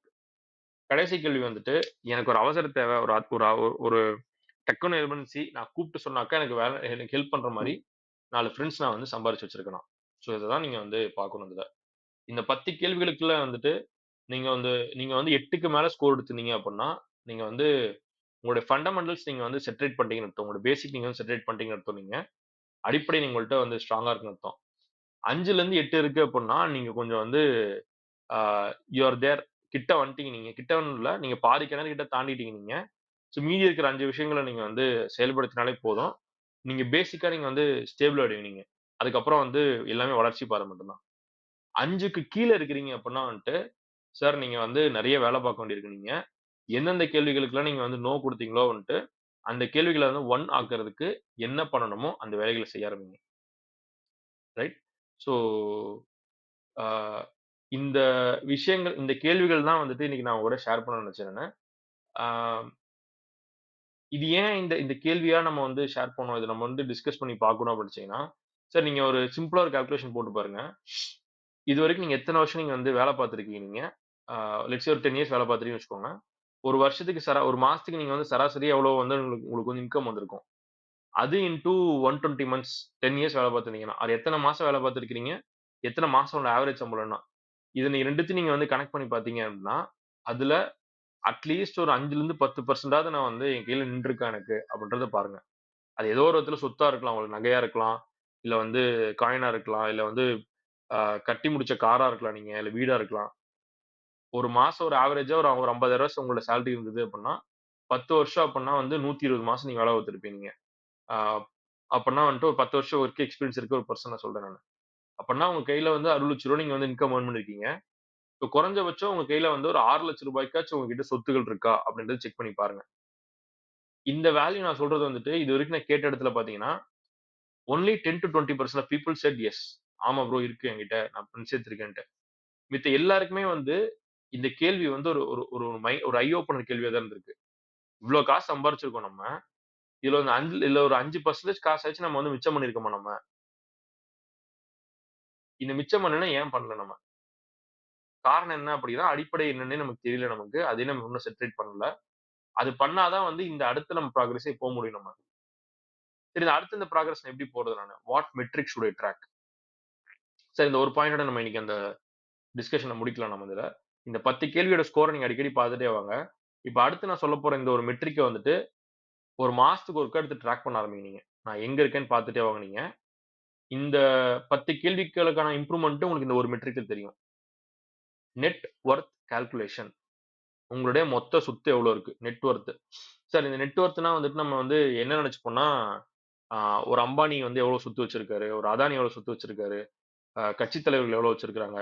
அவரு எவ்வளோ வச்சிருக்காரு? இவ்வளோ வச்சிருக்காருன்னு சொல்லி அடுத்தவங்க வந்து எவ்வளோ சொத்து சொல்லிருக்காங்கன்னு சொல்லி நக்கீரன்லயும், ஜூனியர் விகடன்லயும் சொல்றத மட்டும் தான் நம்ம வந்து பார்த்துட்டு இருப்போம். என்னைக்காவது நம்ம வந்து என்கிட்ட எவ்வளோ சொத்து இருக்கு அப்படின்னு யோசிச்சிருப்போமா? என்கிட்ட எவ்வளோ சொத்து இருக்குன்றது முதல்ல நம்ம கணக்கே போட மாட்டோம். சொன்னா என்ன பண்ணுவோம் நம்ம? அங்க ஒரு லேண்ட் இருக்கு என்கிட்ட 2 ஏக்கரா இருக்கு. இல்ல வந்து 2000 சதுரடி இருக்கு என்கிட்ட. அதான் என்னோட சொத்துன்னு நெனச்சுட்டு இருப்போம். சார் அது மட்டும் கிடையாது. நீங்க எடுத்து லிஸ்ட் போட்டு பார்த்தா தான் தெரியும் உங்களுக்கு. நிஜமாலே நீங்க வந்து உங்க சொத்து ஆக்சுவலா பிளஸ்ல இருக்கா, மைனஸ்ல இருக்கான்றது அப்பதான் தெரியும். ஒரு பக்கம் நான் என்ன பண்ணுவோம் நம்ம? கோல்டு வாங்கிட்டு இருப்போம், லேண்ட் வாங்கிட்டு இருப்போம், எல்லாம் வாங்கிட்டு இருப்போம். பட் அதர் சைட்ல அத கடன்ல வாங்கிட்டு இருப்போம். இல்லையா, ஏதோ ஒரு பெரிய செலவுக்கு வாங்குன இல்ல கடன் ஒரு பக்கம் இருந்துட்டு இருக்கும் எனக்கு. கடன் இஸ் மைனஸ் சொத்து. நெகட்டிவ் சொத்து வந்தது. கடன் அடைச்சு முடிச்சா தான் வந்து பிளஸ் அது 0 ஆகும் வந்தது. நீங்க ரூ. 1,00,00,000 சொத்து வச்சிருந்தாலுமே, ரூ. 2,00,00,000 கடன் வச்சிருந்தீங்க அப்டின்னா, your net worth is minus 1 crore. நீங்க நாளைக்கு தவறிட்டீங்க அப்டின்னா, அந்த கடன அடைக்கிறதுக்கு அந்த சொத்த வித்து தான் கடன் அடைச்சாகணும் நீங்க. இன்னும் நீங்க டெர்ம் இன்சூரன்ஸ் போனா அந்த காசும் உங்களுக்கு போயிடும் உங்களுக்கு. ஆக currently if you have any loans, there is a high chance that your net worth is actually negative. அப்ப நெகட்டிவ்ல இருக்குனா, பாசிட்டிவ்ல இருக்குனா, பாசிட்டிவ்ல இருந்தா எவ்வளோ பாசிட்டிவ்ல இருக்கேன்? இதெல்லாம் எனக்கு தெரியணும் அப்டின்னா, I need to know my net worth. இந்த நெட் வொர்த் வந்து இந்த நெட் வொர்த் ரொம்ப சிம்பிள்ங்க. நீங்க என்னெல்லாம் உங்களுக்கு வந்து எவ்வளோ பேங்க் பேலன்ஸ் எவ்வளோ இருக்கு? எல்லா பேங்க்லயும் எவ்வளோ பேலன்ஸ் இருக்கு? நீங்க என்னெல்லாம் நீங்க வந்து சொத்து வச்சிருக்கீங்க? சொத்துனா என்னெல்லாம் நீங்க வந்து பொருளா நீங்க வச்சிருக்கீங்க? அதுக்கு இன்னைக்கு மார்க்கெட்ல என்ன வேல்யூ இருக்கு? இத நீங்க போட்டு அடிக்கடி நீங்க டிராக் பண்ணிட்டே வந்தீங்க அப்டின்னா, ஆம் ஐ பாசிட்டிவ் ஆர் ஆம் ஐ நெகட்டிவ்ன்னு தெரிஞ்சிரும். பாசிட்டிவ்ல இருக்கீங்கன்னா எவ்வளோ ரூபாய் பாசிட்டிவ்ல இருக்கீங்கன்னு தெரிஞ்சிரும் உங்களுக்கு. இந்த வேல்யூ வந்து இன்கிரீஸ் ஆயிட்டே போணும். குரோ ஆகிட்டே போணும். குரோ ஆயிட்டே போச்சு அப்டின்னா, நீங்க வந்து நல்லா பண்ணிட்டு இருக்கீங்க. உங்க வாழ்க்கையில வந்து பினான்சியஸ் நீங்க வந்து கரெக்ட்டா மெயின்டெயின் பண்றீங்கன்னு அர்த்தம் உங்களுக்கு. அப்படி பண்ணிட்டு இருந்தீங்க அப்டின்னா, ஒரு நாள்ல நீங்க வந்து சர்வைவல் ஸ்டேட்ல இருந்து த்ரைவிங் ஸ்டேட்க்கு நீங்க போயிடுவீங்க. அது ரியல் த்ரைவிங் ஸ்டேட்க்கு நீங்க போவீங்க. இன்னைக்கு இருக்கிற ஒரு ஒரு மாயையான ஒரு இதுல இருந்து இருந்தீங்க அப்டின்னா, அதுலருந்து ஃபர்ஸ்ட் நீங்க வந்து சர்வைவல் மோடுக்கு வருவீங்க. அதுக்கப்புறம் அங்க இருந்து நீங்க வந்து ரியலா த்ரைவிங் மோடுக்கு போயிடுவீங்க நீங்க இதுல. ஸோ இது நெட் வொர்த் கால்குலேஷனா இன்னைக்கே நீங்க வந்து இந்த மீட்டிங் முடிச்ச கையோடயே நீங்க போயிட்டு, இந்த 10 கேள்விகள்ல எங்கெங்கலாம் நான் லேக் ஆயிருக்கேன் அப்டின்றத வந்து ஒரு பேனா, பேப்பர் எடுத்து தயவு செஞ்சு எழுதுங்க. எழுதுனீங்கன்னா தான் வந்து அது வந்து மைண்ட்ல ரியலைஸ் ஆகும் வந்தது. எழுதிட்டு அடுத்ததா உட்கார்ந்து உங்களோட நெட் வொர்த் கால்குலேஷன் என்ன? ஒரு நோட் எடுத்து லிஸ்ட் போடுங்க. போட்டு என்னோட மொத்த வேல்யூ வந்து இத்தன லட்சம் ரூபாய் ஆர் இத்தன கோடி ரூபாய் என்கிட்ட இருக்கு என்கிட்ட. ஆர் லோன் இருந்ததுன்னா மைனஸ்ல போட்டு இத்தன ரூபாய் இருக்கு எனக்கு. நான் வந்து அடுத்து இதுல வந்து அடுத்து மைனஸ்ல இருக்குன்னா ஃபர்ஸ்ட் 0 ஆக்குறதுக்கு கோல் வைங்க. 0 ஆயிட்டீங்க அப்டின்னா வந்து பிளஸ்ல ஒரு 10 லட்சம் வந்து நெட் வொர்த் வருமா பாருங்க. அடுத்து 20 லட்சம் ஆக்குங்க. அடுத்து 30 லட்சம் ஆக்குங்க. இதுக்கு என்ன பண்ணலாம்னு பார்த்து 10 ஆக்ஷன் ஐட்டம் போட்டு வேல பார்த்தீங்க அப்டின்னா, யூ கேன் குரோ. இன்னைக்கு நீங்க பண்ண வேண்டிய ஆக்டிவிட்டி வந்து இந்த ஸ்கோர் என்னன்றது உங்களுக்கு நீங்க தெரிஞ்சுக்கோங்க நீங்க. உங்களுடைய நெட் வொர்த் என்னன்றது தெரிஞ்சுக்கோங்க நீங்க.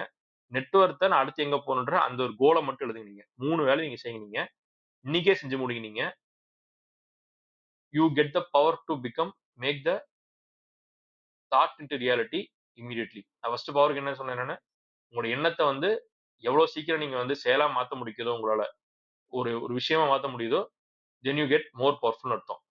கடவுள் நினைச்சுக்கோங்க. நீங்க கடவுள் இப்படி சொடக்கு போட்டா அடுத்த நிமிஷம் வேலை நடக்கும். நமக்கு சொடக்கு போட்டா வேலை நடக்காது நமக்கு. ஆனா சொடக்கு போடணும். ஆனா நம்ம வந்து அந்த விஷயத்த செய்ய நினைச்சிட்டு அதுக்கான வேலையை இமீடியட்டா செய்ய ஆரம்பிச்சிட்டோம் அப்படின்னா பவர் நம்ம வந்து கெயின் பண்ண ஆரம்பிச்சுட்டு இருக்கோம். நம்ம ஆரம்பிச்சுட்டு இருக்கோம்னு அர்த்தம் நமக்கு. அப்ப அந்த பவர் கெயின் பண்றதுக்கு இன்னைக்கு நீங்க கத்துக்கிட்ட விஷயத்துக்கு இமீடியட்டா போய் ஆக்ஷன் எடுக்க ஆரம்பிங்க. You will become more powerful. So with that note, this is Muthukishore saying thank you. நன்றி மக்களே. நன்றிங்க அன்பு தம்பி. மிகவும் சிறப்பான ஒரு பகிர்தல். நிச்சயமாக கேட்பவர் ஒவ்வொருவருக்கும் ஒரு மிக சிறந்த வழிகாட்டுதலை தரும் அளவிற்கு மிகவும் பொறுமையாக, எளிமையாக அனைவரும் தங்கள் வாழ்க்கையோடு ஒப்பிட்டு பார்த்து தம்மை சீர்படுத்திக் கொள்வதற்கான ஒரு சிறப்பான பகிர்தலாக இன்றைய பகிர்தல் இருந்தது. இன்றைய உலக சூழல், வாழ்வியல் முறைகளுக்கு நம் ஏற்றவாறு நமது வாழ்வினை எவ்வாறு நிதி நிர்வாக மேம்பாடு வாயிலாக சிறப்படைய செய்யலாம், அதற்கான பொதுவான வழிகாட்டுதல் என்ன என்பதை வெகு சிறப்பாக அதிகாலை அன்பு பரிசாக வழங்கிய தருணங்களுக்காக சொல்லரங்க சொந்தங்களாகிய அன்பு நண்பர்கள் ஒவ்வொருவருடனும் இணைந்து சரித்திரம் படைப்போம் தளம் தங்களுக்கு மனம் நிறைந்த நன்றிகளையும் வாழ்த்துக்களையும் பாராட்டுக்களையும் பகிர்ந்து கொள்வதில் பெருமகிழ்வு கொள்கின்றது. அன்பிற்கினிய நண்பர்களே, நாம் அனைவரும் இணைந்திருப்பது சரித்திரம் படைப்போம் தளம். ஒவ்வொரு வாரமும் ஒவ்வொரு தொகுப்பு, ஒவ்வொரு நாளும் ஒவ்வொரு தலைப்பு, வார இறுதியில் சிறப்பு விருந்தினரின் அழைப்பு, ஞாயிறுதோறும் நமக்கான விடுப்பு என்ற அடிப்படையில் நமது தளம் இயங்கி வருகின்றது. அவ்வரிசையில் இந்த வாரம் முழுக்க நாம் செம்பொருள் என்ற ஒரு அற்புதமான தொகுப்பின் கீழ் நமது சிந்தனைகளை செழுமைப்படுத்தி வருகின்றோம். இன்று செம்பொருள் தலைப்பில் அன்பு தம்பி முத்துகிஷோர் அவர்கள் நிதி நிர்வாக மேம்பாடு குறித்த அற்புதமான பார்வையினை நமக்கு அதிகாலை அன்பு பரிசாக வழங்கினார்.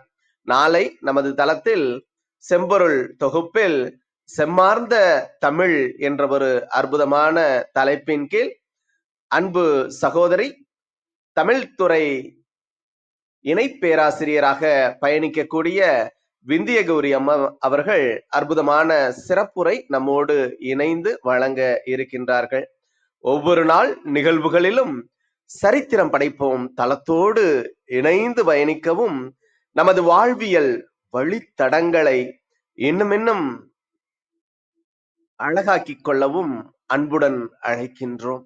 இப்பொழுது நிகழ்வின் நெறியாளுமையை தொடரவும் முதன்மை கருத்தினை வழங்கிடவும் அன்பு தோழர் கற்பகவள்ளி அவர்களை அன்புடன் அழைக்கின்றோம். நன்றி. நன்றிங்க தோழர். அனைவருக்கும் வணக்கம். முத்துகிஷோர் அவர்களுக்கு நன்றி. நிதி நிர்வாக மேம்பாடு அப்படிங்கிற தலைப்புல நிறைய கருத்துக்கள், விழிப்புணர்வு கருத்துக்கள் பகிர்ந்துகிட்டாரு. முக்கியமா நம்ம ஒரு சர்வைவல் ஸ்டேட்ல இருக்கோமா, இல்ல ஒரு த்ரைவிங் ஸ்டேட்ல இருக்கோமா? அதாவது இன்றைக்கு நம்ம நடைமுறையில செலவுகள் அப்படி இருக்கும். அதை தாண்டி நம்ம செழுமையான வாழ்க்கை வாழ்றோமா, இல்ல இன்றைக்கு கைக்கும் வாய்க்கும் அப்படின்னு சொல்லுவோம், அந்த மாதிரி ஒரு வாழ்க்கை வாழ்றோமா அப்படிங்கிறது தான்.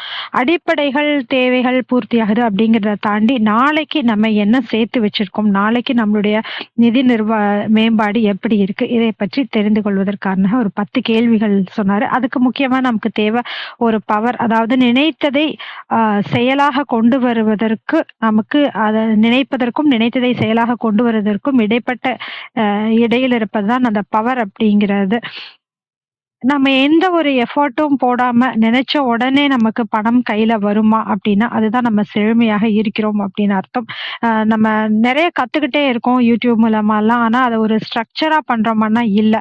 அந்த மாதிரிதான் நம்ம ஒரு நிதி நிர்வாகமும் அப்படிதான் நம்ம நிறைய யோசிக்கிறோம். ஆனால் அதை நம்ம சரியா ஸ்ட்ரக்சரா பண்றோமா அப்படிங்கிறத நம்ம பாக்குறதுக்காக ஒரு 10 கேள்விகள், நம்ம அடிப்படைகள் சரியா இருக்கா அப்படிங்கிறது ஒரு 6 கேள்விகள் மூலமாகவும், அதற்கப்புறம் ஒரு 4 கேள்விகள். முதல்ல எனக்கு வருமானம் வருமானம் வருகிறதா? கடன் இல்லாத வருமானமாக இருக்கிறதா?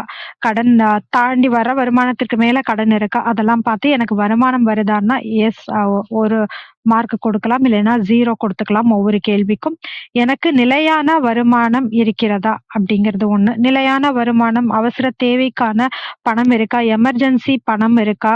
இந்த 1 மணி நேரத்துல ஒரு எமர்ஜென்சின்னா கையில காசு லிக்விட் கேஷ் அப்படின்னு சொல்லுவோம். அது இருக்கா? இல்ல ஒரு 2 மாசம் வேலை போயிருச்சுன்னா, நம்மளால அத எப்படி சமாளிக்க முடியும்? அதெல்லாம் யோசிக்கிறது தான் ஒரு எமர்ஜென்சின்னு சொல்றோம்.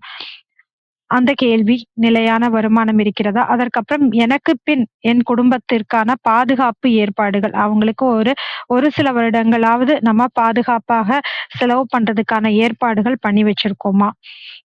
நமக்கு தேவையான இன்சூரன்ஸ் எடுத்திருக்கோமா? டெர்ம் இன்சூரன்ஸ் அந்த மாதிரி எடுத்திருக்கோமா? நமக்கு தேவையான மெடிக்கல் எமர்ஜென்சி எடுத்திருக்கோமா?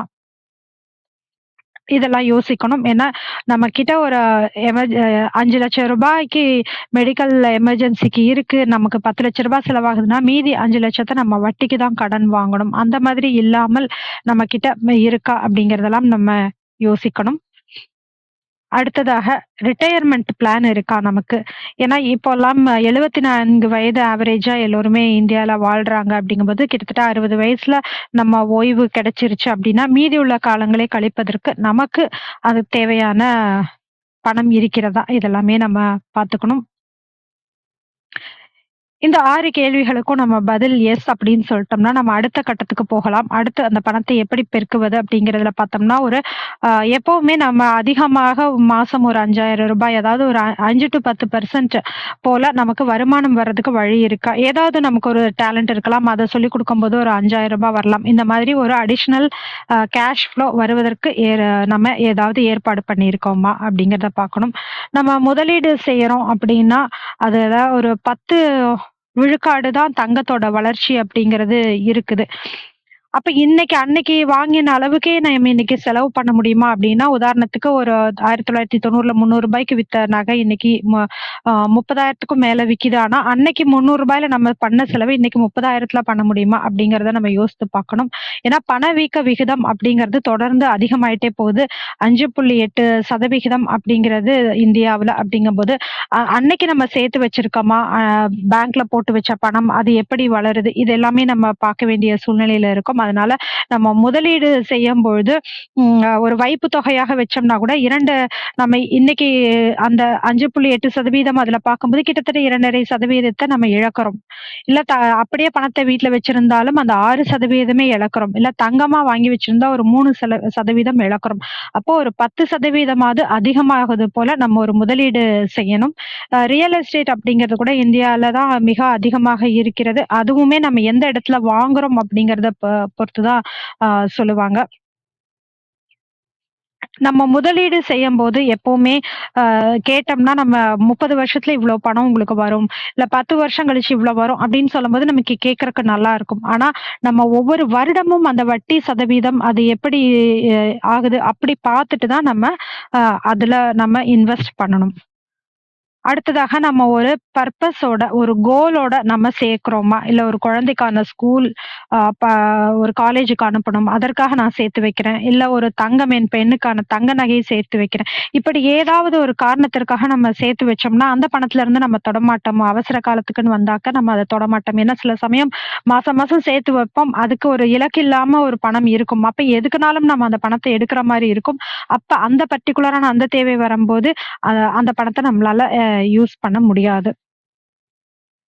அப்ப இலக்கோட நம்ம சேமிக்கணும். அடுத்ததாக ஃபினான்ஷியல் வயபிலிட்டி இருக்கா? அதாவது நமக்கு ஏதாவது அவசரம் அப்படிங்கும்போது, உதாரணத்துக்கு நம்ம ஒரு வெளியூருக்கு போறோம். அங்க ஏதோ வண்டி ஒரு ரிப்பேர் ஆயிருச்சு. அந்த நேரத்துல கையில பணம் இல்ல. அவசரத்துக்கு தேவை. நாளைக்கு கூட குடுத்துறலாம். இல்ல 1 மணி நேரம் கழிச்சு குடுத்துறலாங்கும்போது, நமக்கு உதவிக்கு ஆள் வருவாங்களா? இத நம்ம அவசரத்துக்கு ஆட்கள் சேர்த்து வைத்திருக்கிறோமா? அதையும் நம்ம பார்க்கணும். இப்ப இதெல்லாமே நம்ம பார்க்குறோம். இதெல்லாம் இந்த 10 கேள்விகளுக்கும் நம்ம 1 இல்ல 0 அப்படி மார்க் போடலாம். நம்மளோட 5க்கும் கம்மியா நம்மளோட மார்க் இருக்கு அப்படின்னா, நம்ம இன்னும் நிறைய வேலை பார்க்க வேண்டும். அது அப்படின்னு அர்த்தம். 5 முதல் 8 வரைக்கும் இருக்கு அப்படின்னா, இன்னும் கொஞ்சம் முயற்சி செய்தால் நம்மளால அந்த இலக்க அடைய முடியும்னு அர்த்தம். 8க்கு மேல இருந்தா ரொம்பவே நம்ம ஒரு செழிப்பான, செழுமையான வாழ்க்கை வாழ்ந்துட்டு இருக்கோம் அப்படிங்கிறது அர்த்தம். நம்ம ஒரு நெட்வொர்த் கால்குலேஷன் அப்படிங்கிறத நம்ம போட்டு பார்க்கணும். அதாவது இத்தனை வருடங்கள் நம்ம உதாரணத்துக்கு 10 வருடம் வேலை செஞ்சிருந்தோம் அப்படின்னா, ரூ. 60,00,000 நமக்கு வந்திருக்கு அப்படின்னா, அதுல குறைந்தபட்சம் 6,00,000 நம்ம சொத்து வச்சிருக்கோமா? ஒரு தங்கமாக, இடமாக, வீடாக குறைந்தபட்சம் ரூ. 6,00,000 நம்ம 6% அந்த அளவுக்காவது நம்ம வச்சிருக்கோமா? அப்படிங்கிறத நம்ம போட்டு பார்க்கணும். ஏன்னா, நம்ம யோசித்து பார்த்தோம்னா, நமக்கு ஒரு நிலம் இருக்கு அப்படின்னு சொல்லுவோம். சொத்து இருக்குன்னு சொல்லுவோம். ஆனால் நம்ம நெறைய இஎம்ஐ போட்டிருப்போம். நாளைக்கு நமக்கு ஏதாவது ஒண்ணுன்னா, அது எல்லாமே இந்த இருக்க சொத்து இதெல்லாம் வச்சு தான் அடைக்க வேண்டியதா இருக்கும். அப்ப நம்ம பிளஸ்ல இருக்கோமா, மைனஸ்ல இருக்கோமா அப்படிங்கிறதுக்கு இந்த மாரி ஒரு நெட்வொர்த் கால்குலேஷன் போட்டு பார்த்தா தான் நம்ம உண்மையிலேயே எந்த இடத்துல இருக்கோம் அப்படிங்கிறது தெரியும். அ அதனால சும்மா பேசிட்டு போலாமே, இது எதுக்கு ஒரு கேள்விகள் அப்படின்னா, இந்த கேள்வி எல்லாம் போட்டா தான் நம்ம இன்னுமே நம்ம எந்த இடத்துல இருக்கோம்னு நம்ம அடிக்கடிக்கு நம்மள அசஸ் பண்ணி பார்க்கறதுக்கு உதவியாக இருக்கும். நிச்சயமா இன்றைய நிகழ்வு எல்லாருக்குமே ஒரு விழிப்புணர்வாக இருக்கும். நம்மளுடைய நிதி நிர்வாகத்துல நம்ம எந்த அளவுல இருக்கோம் அப்படிங்கிறத எல்லோருமே பார்த்து, அதற்கான முயற்சிகள் எப்படி எடுக்கலாம் அப்படிங்கிறதையும் யோசிக்கக்கூடிய ஒரு வாய்ப்பாக இருந்தது. முத்துகிஷோர் அவர்களுக்கு மனமார்ந்த நன்றி. விந்தியா கௌரி அம்மா வணக்கம். நீங்க பேசலாம். அதுக்கு முன்னாடி நன்றி கற்பகம்க்கா. Thanks for the summary. இவ்வளோ நேரம் நோட்ஸ் எடுத்து சூப்பராக சம்மரைஸ் பண்ணீங்க. மிக்க மிக்க நன்றி.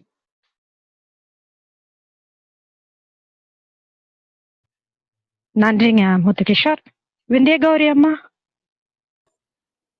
அனைவருக்கும் வணக்கம். இன்னைக்கு ஐயா பேசியது அருமையா இருந்தது. நம்ம கிட்ட நிலம் இருந்தாலும் தங்கம் இருந்தாலும் பாலிசி போட்டு எவ்வளோதான் சொத்து எத்தனை கோடி இருந்தாலும் நமக்கு திடீர்னு ஏதோ ஒன்று ஆயிடுச்சு அப்படின்னா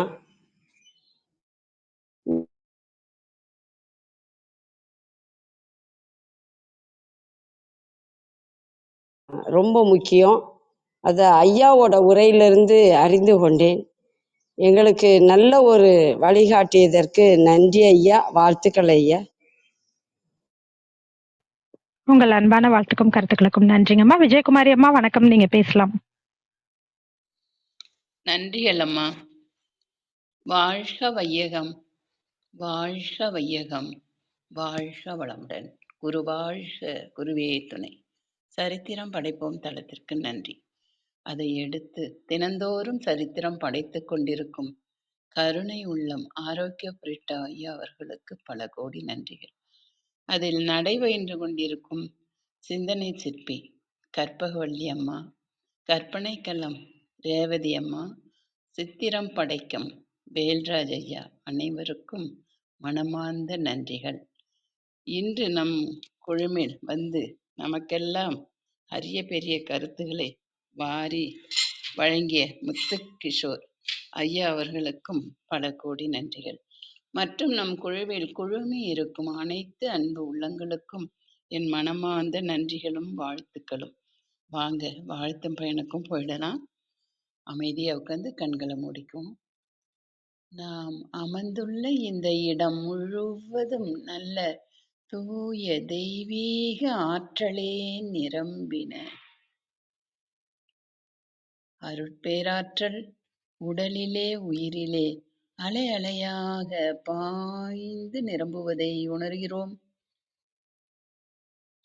அன்னைக்கு வணக்கம், தந்தைக்கு வணக்கம், அருள்நிறை ஆசான் வேதாத்திரி மகரிஷி அவர்களுக்கு வணக்கம்.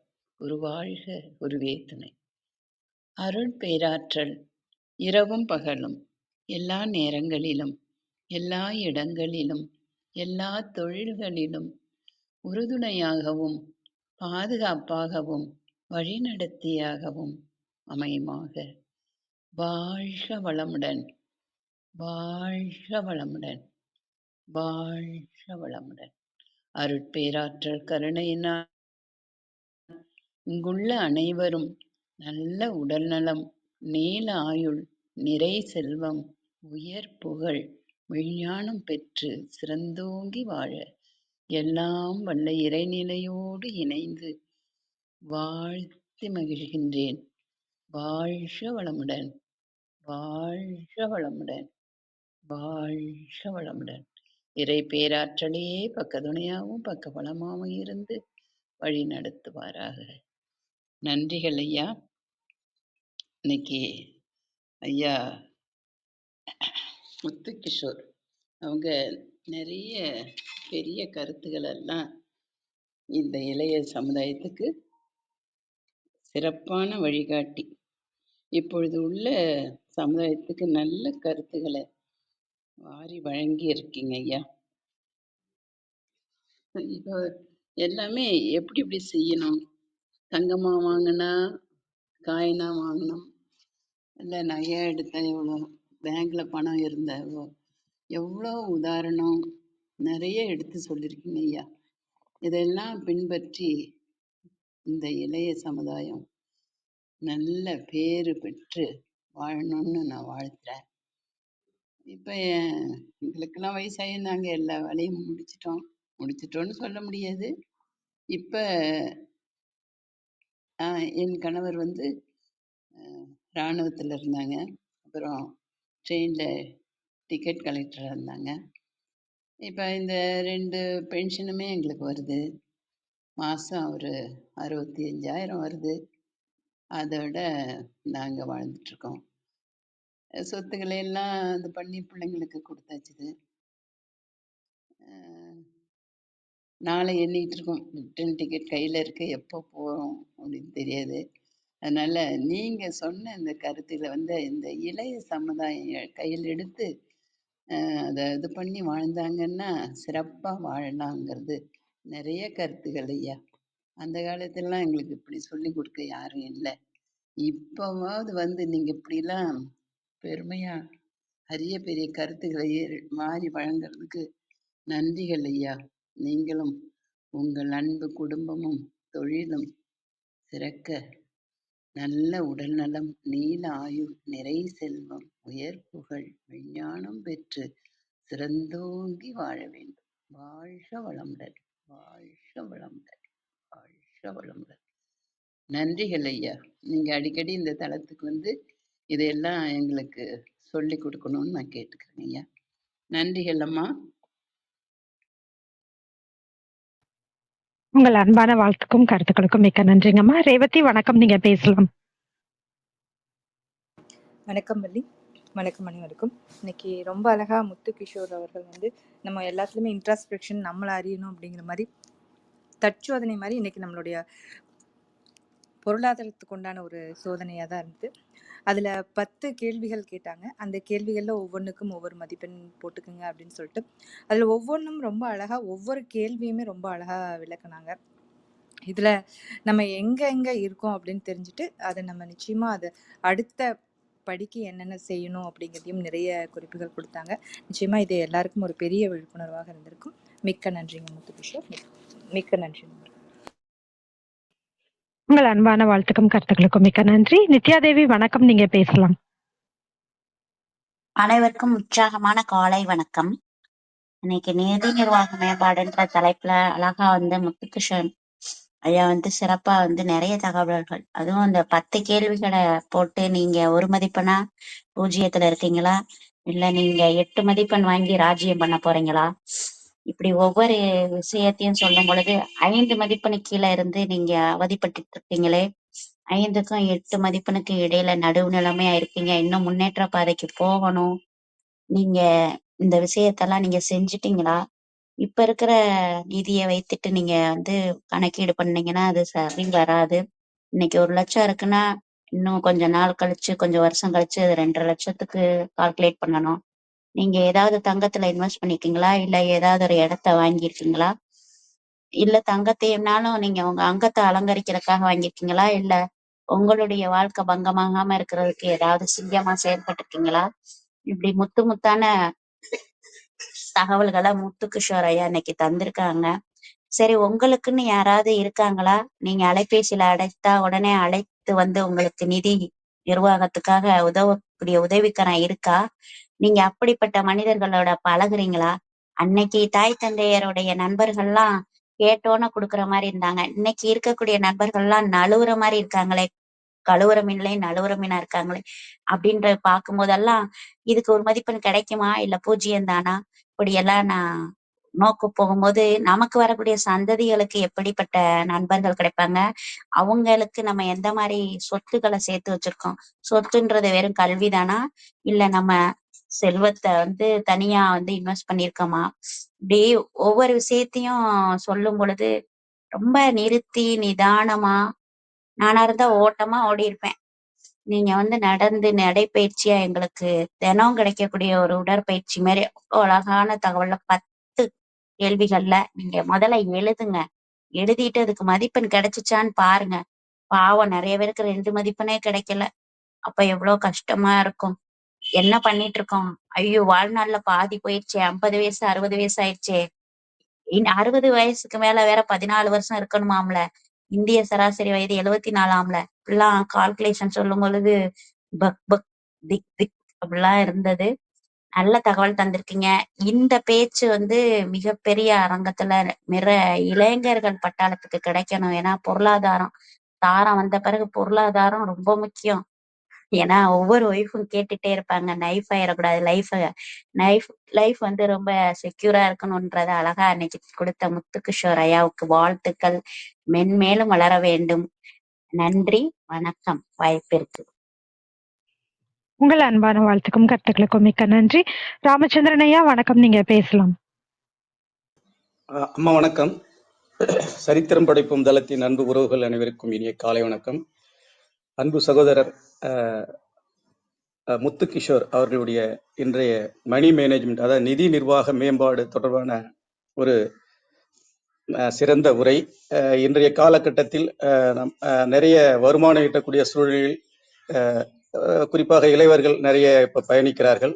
ஆனால் அவர்கள் எப்படி இந்த நிதியை சிக்கனப்படுத்தி அதை செயல்படுத்துகிறார்கள் என்பது பற்றி ஒரு கேள்விக்குறியாக இருக்கிறது. சகோதரர் வந்து ஒரு கேள்வி பதில் சொல்லலாம். இப்போ வந்து 3 பெட்ரூம் 4 பெட்ரூம் அது போன்ற குடியிருப்புகள்லாம் வாங்கக்கூடிய அளவுல இப்போ உள்ள இளையவர்கள் இருக்காங்க. அதே நேரத்தில் இன்னொரு விஷயத்தையும் பார்க்க வேண்டிய சூழல் இருக்கு. நிறைய வங்கியில இருந்து கடன் வாங்கி கட்ட முடியாம நிறைய லாக் பண்ணிட்டு போயிடுற சூழ்நிலை எங்க பகுதியிலேயே நிறைய அதெல்லாம் நான் பார்க்கக்கூடிய சூழல் இருக்கு. இதையெல்லாம் எதிர்கொண்டு சேமிப்பை எப்படி சேமித்து நாம் இந்த சமூக சூழலில் எதிர்கொள்வது என்பது பற்றி அற்புதமாக சகோதரர் அழகா அந்த நம்ம அம்மா நித்யாதேவி அம்மா கணக்கு பாடம் பிள்ளைகளுக்கு எடுக்கிற மாதிரி ஐயா வந்து ஒவ்வொன்றையும் அந்த 10 கேள்விகளையும் கேட்டு புரியுதா அப்படின்ற மாதிரி ரொம்ப சகோதரர் ஒரு ஒரு ஒரு புதுமையான ஒரு நிகழ்வா இருந்தது இன்றைய நிகழ்வு. ரொம்ப மகிழ்ச்சிங்க சகோதரர் முத்துகிஷோர் அவர்களுக்கு வாழ்த்துக்களும் வணக்கங்களும்.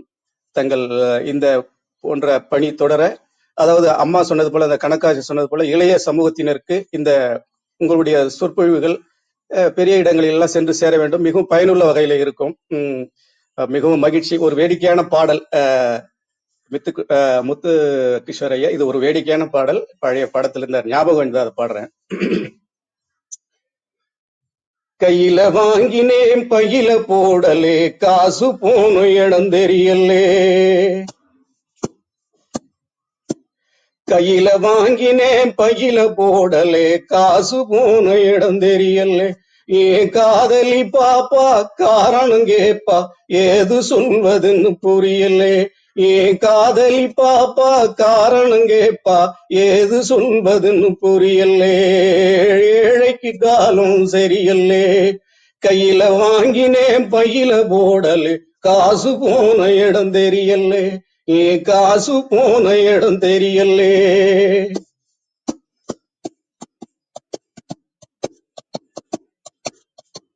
விதவிதமா துணிகள் இருக்கு, விளைய பார்த்தா மடுக்கம் வருது. விதவிதமா துணிகள் இருக்கு, விதைய பார்த்தா நடுக்கம் வருது. வகை வகையா நகைகள் இருக்கு, மடிய பார்த்தா மயக்கம் வருது. விதவிதமா துணிகள் இருக்கு, விளைய பார்த்தா நடுக்கம் வருது. வகை வகையா நகைகள் இருக்கு, மடிய பார்த்தா மயக்கம் வருது. எதையோ வாங்கணும் ஒண்ணு அண்ணே, எதையோ வாங்கணும் ஒண்ணு எண்ணம் இருக்குது வழியில், இதை எண்ணாமல் இருக்கவும் முடியலே. கையில வாங்கினேன் பையில போடலே, காசு போன இடம் தெரியலே. ஏன் காசு போன இடம் தெரியலே. காதலி பாப்பா காரணம் கேப்பா ஏது சொல்வதுன்னு புரியலே, ஏழைக்கு காலம் சரியில்லை. அதனால சிக்கனமா இருந்து அன்பு சகோதரர் முத்துகிஷோர் அவர்கள் கூறிய இந்த நிதி நிர்வாகத்தை சரியாக பயன்படுத்தி மென்மேலும் உயர வேண்டுமாய் கூறி வாழ்த்துக்கள் கூறி விடைபெறுகிறேன். நன்றி, வணக்கம், வாழ்க வையகம், வாழ்க வளமுடன். நன்றிங்கய்யா. மிகவும் சிறப்பான பாடலுங்கய்யா. உங்கள் அன்பான வாழ்த்துக்கும் கருத்துக்களுக்கும் மிக்க நன்றி. அருள் சேவியர் சார் வணக்கம், நீங்க பேசலாம்.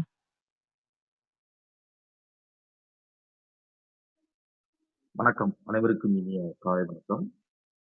அன்பு சகோதரர் முத்துகிஷோரன் மிக நல்ல ஒரு அருமையான ஒரு எந்த இடத்துல இருக்கிறோம் கேட்க கேட்க கொஞ்சம் ஒரு பயமாவும் இருந்துச்சு. என்னடா நம்ம இன்னமும் இப்படி நம்ம இருக்கிறேன்னு. அந்த இன்ஃபிளேஷனை வச்சு அழகா சொன்னேன். கோல்டு 1990 300 ஒரு பவுன் வாங்கணும். அப்ப அன்னைக்கு இருந்த 300 ரூபா ஒரு மாசத்துக்கு ஒரு குடும்பமே சாப்பிடலாம். இன்னைக்கு அப்படி சாப்பிட முடியுமா? அதுதான் இன்ஃபிளேஷன். இன்னைக்கு வாங்குற 1 லட்சம் இன்னொரு 10 வருஷம் கழிச்சு இன்னைக்கு அதே பொருள் 2.5 லட்சமோ 3 லட்சமோ, அந்த இன்ஃபிளேஷன் உண்மை இலக்கம் வந்து தப்பா இருக்கு. இதுல எல்லாம் இன்வெஸ்ட் பண்ணோம்னா எவ்வளவுதான் நமக்கு ரேட் ஆஃப் ரிட்டர்ன் அது கிடைக்குது அப்படிங்கிற இதை எதுல நம்ம முதலீடு பண்ணணும். அதே மாதிரி இன்னொரு இது சொன்னாரு, இன்சூரன்ஸ்ல சொல்லுவாங்க நீங்க வருஷம் வருஷம் 1 லட்சம் ரூபா கட்டுங்க, 30 வருஷம் கழிச்சு பல்கா கோடிக்கணக்கில் அப்படின்பாங்க. ஆனா அந்த வருஷத்துக்கு இன்ட்ரெஸ்ட் ரேட் கேட்டீங்கன்னா சொல்ல மாட்டாங்க.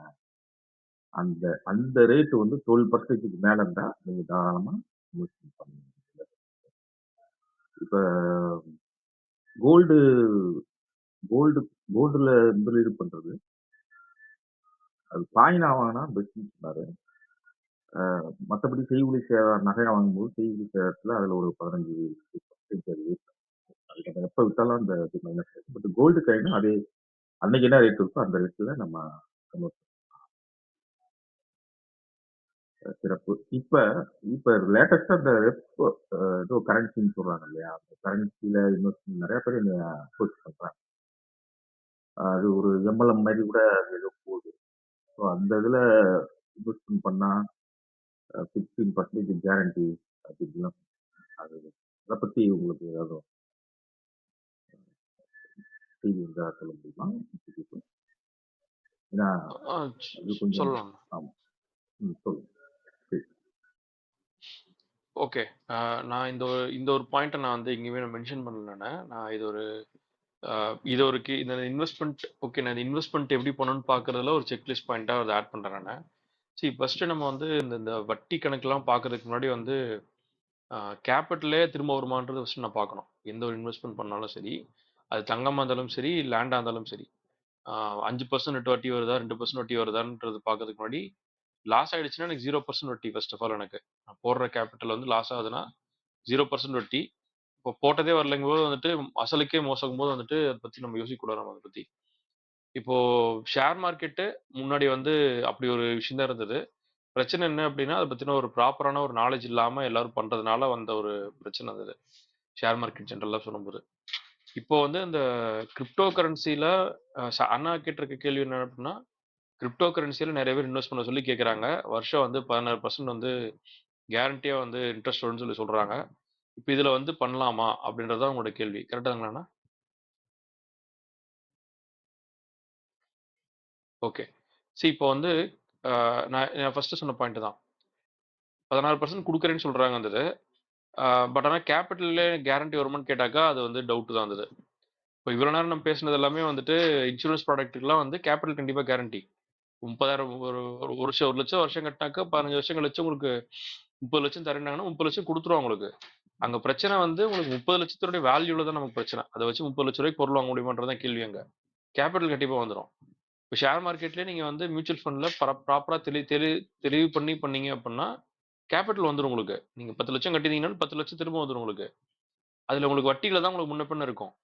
பட் கிரிப்டோ கரன்சியும் நீங்கள் வந்து பண்ணலாம். ஆனால் கிரிப்டோ கரன்சியோட அடிப்படை என்னன்றது புரிஞ்சுக்கிட்டு அது எப்படி இயங்குது, அதோட தன்மை என்ன, அதில் நம்ம எப்படி இன்வெஸ்ட் பண்ணோம், இதெல்லாம் தெரிஞ்சுக்கிட்டு பண்ணும்போது நிஜமான கிரிப்டோ கரன்சியில் போகணும். ஆக்சுவலாக நான் இந்த பிட்காயின் அப்படின்றதுலையும் இத்தீரியம் அப்படின்றதுலையும் கொஞ்சம் கொஞ்சம் வாங்கி வச்சிருக்கேன் நான். அது ரெண்டுத்துக்குமான பர்பஸ் வேற, அது ரெண்டுத்தினுடைய ப்ரைஸ் ஏன் இன்க்ரீஸ் ஆக போகுது, இன்க்ரீஸ் ஆகும் அப்படிங்கிற அந்த ஒரு கான்செப்டே வேற இருந்தது. சரி, நீங்க நல்லா கவனிச்சு பாருங்க.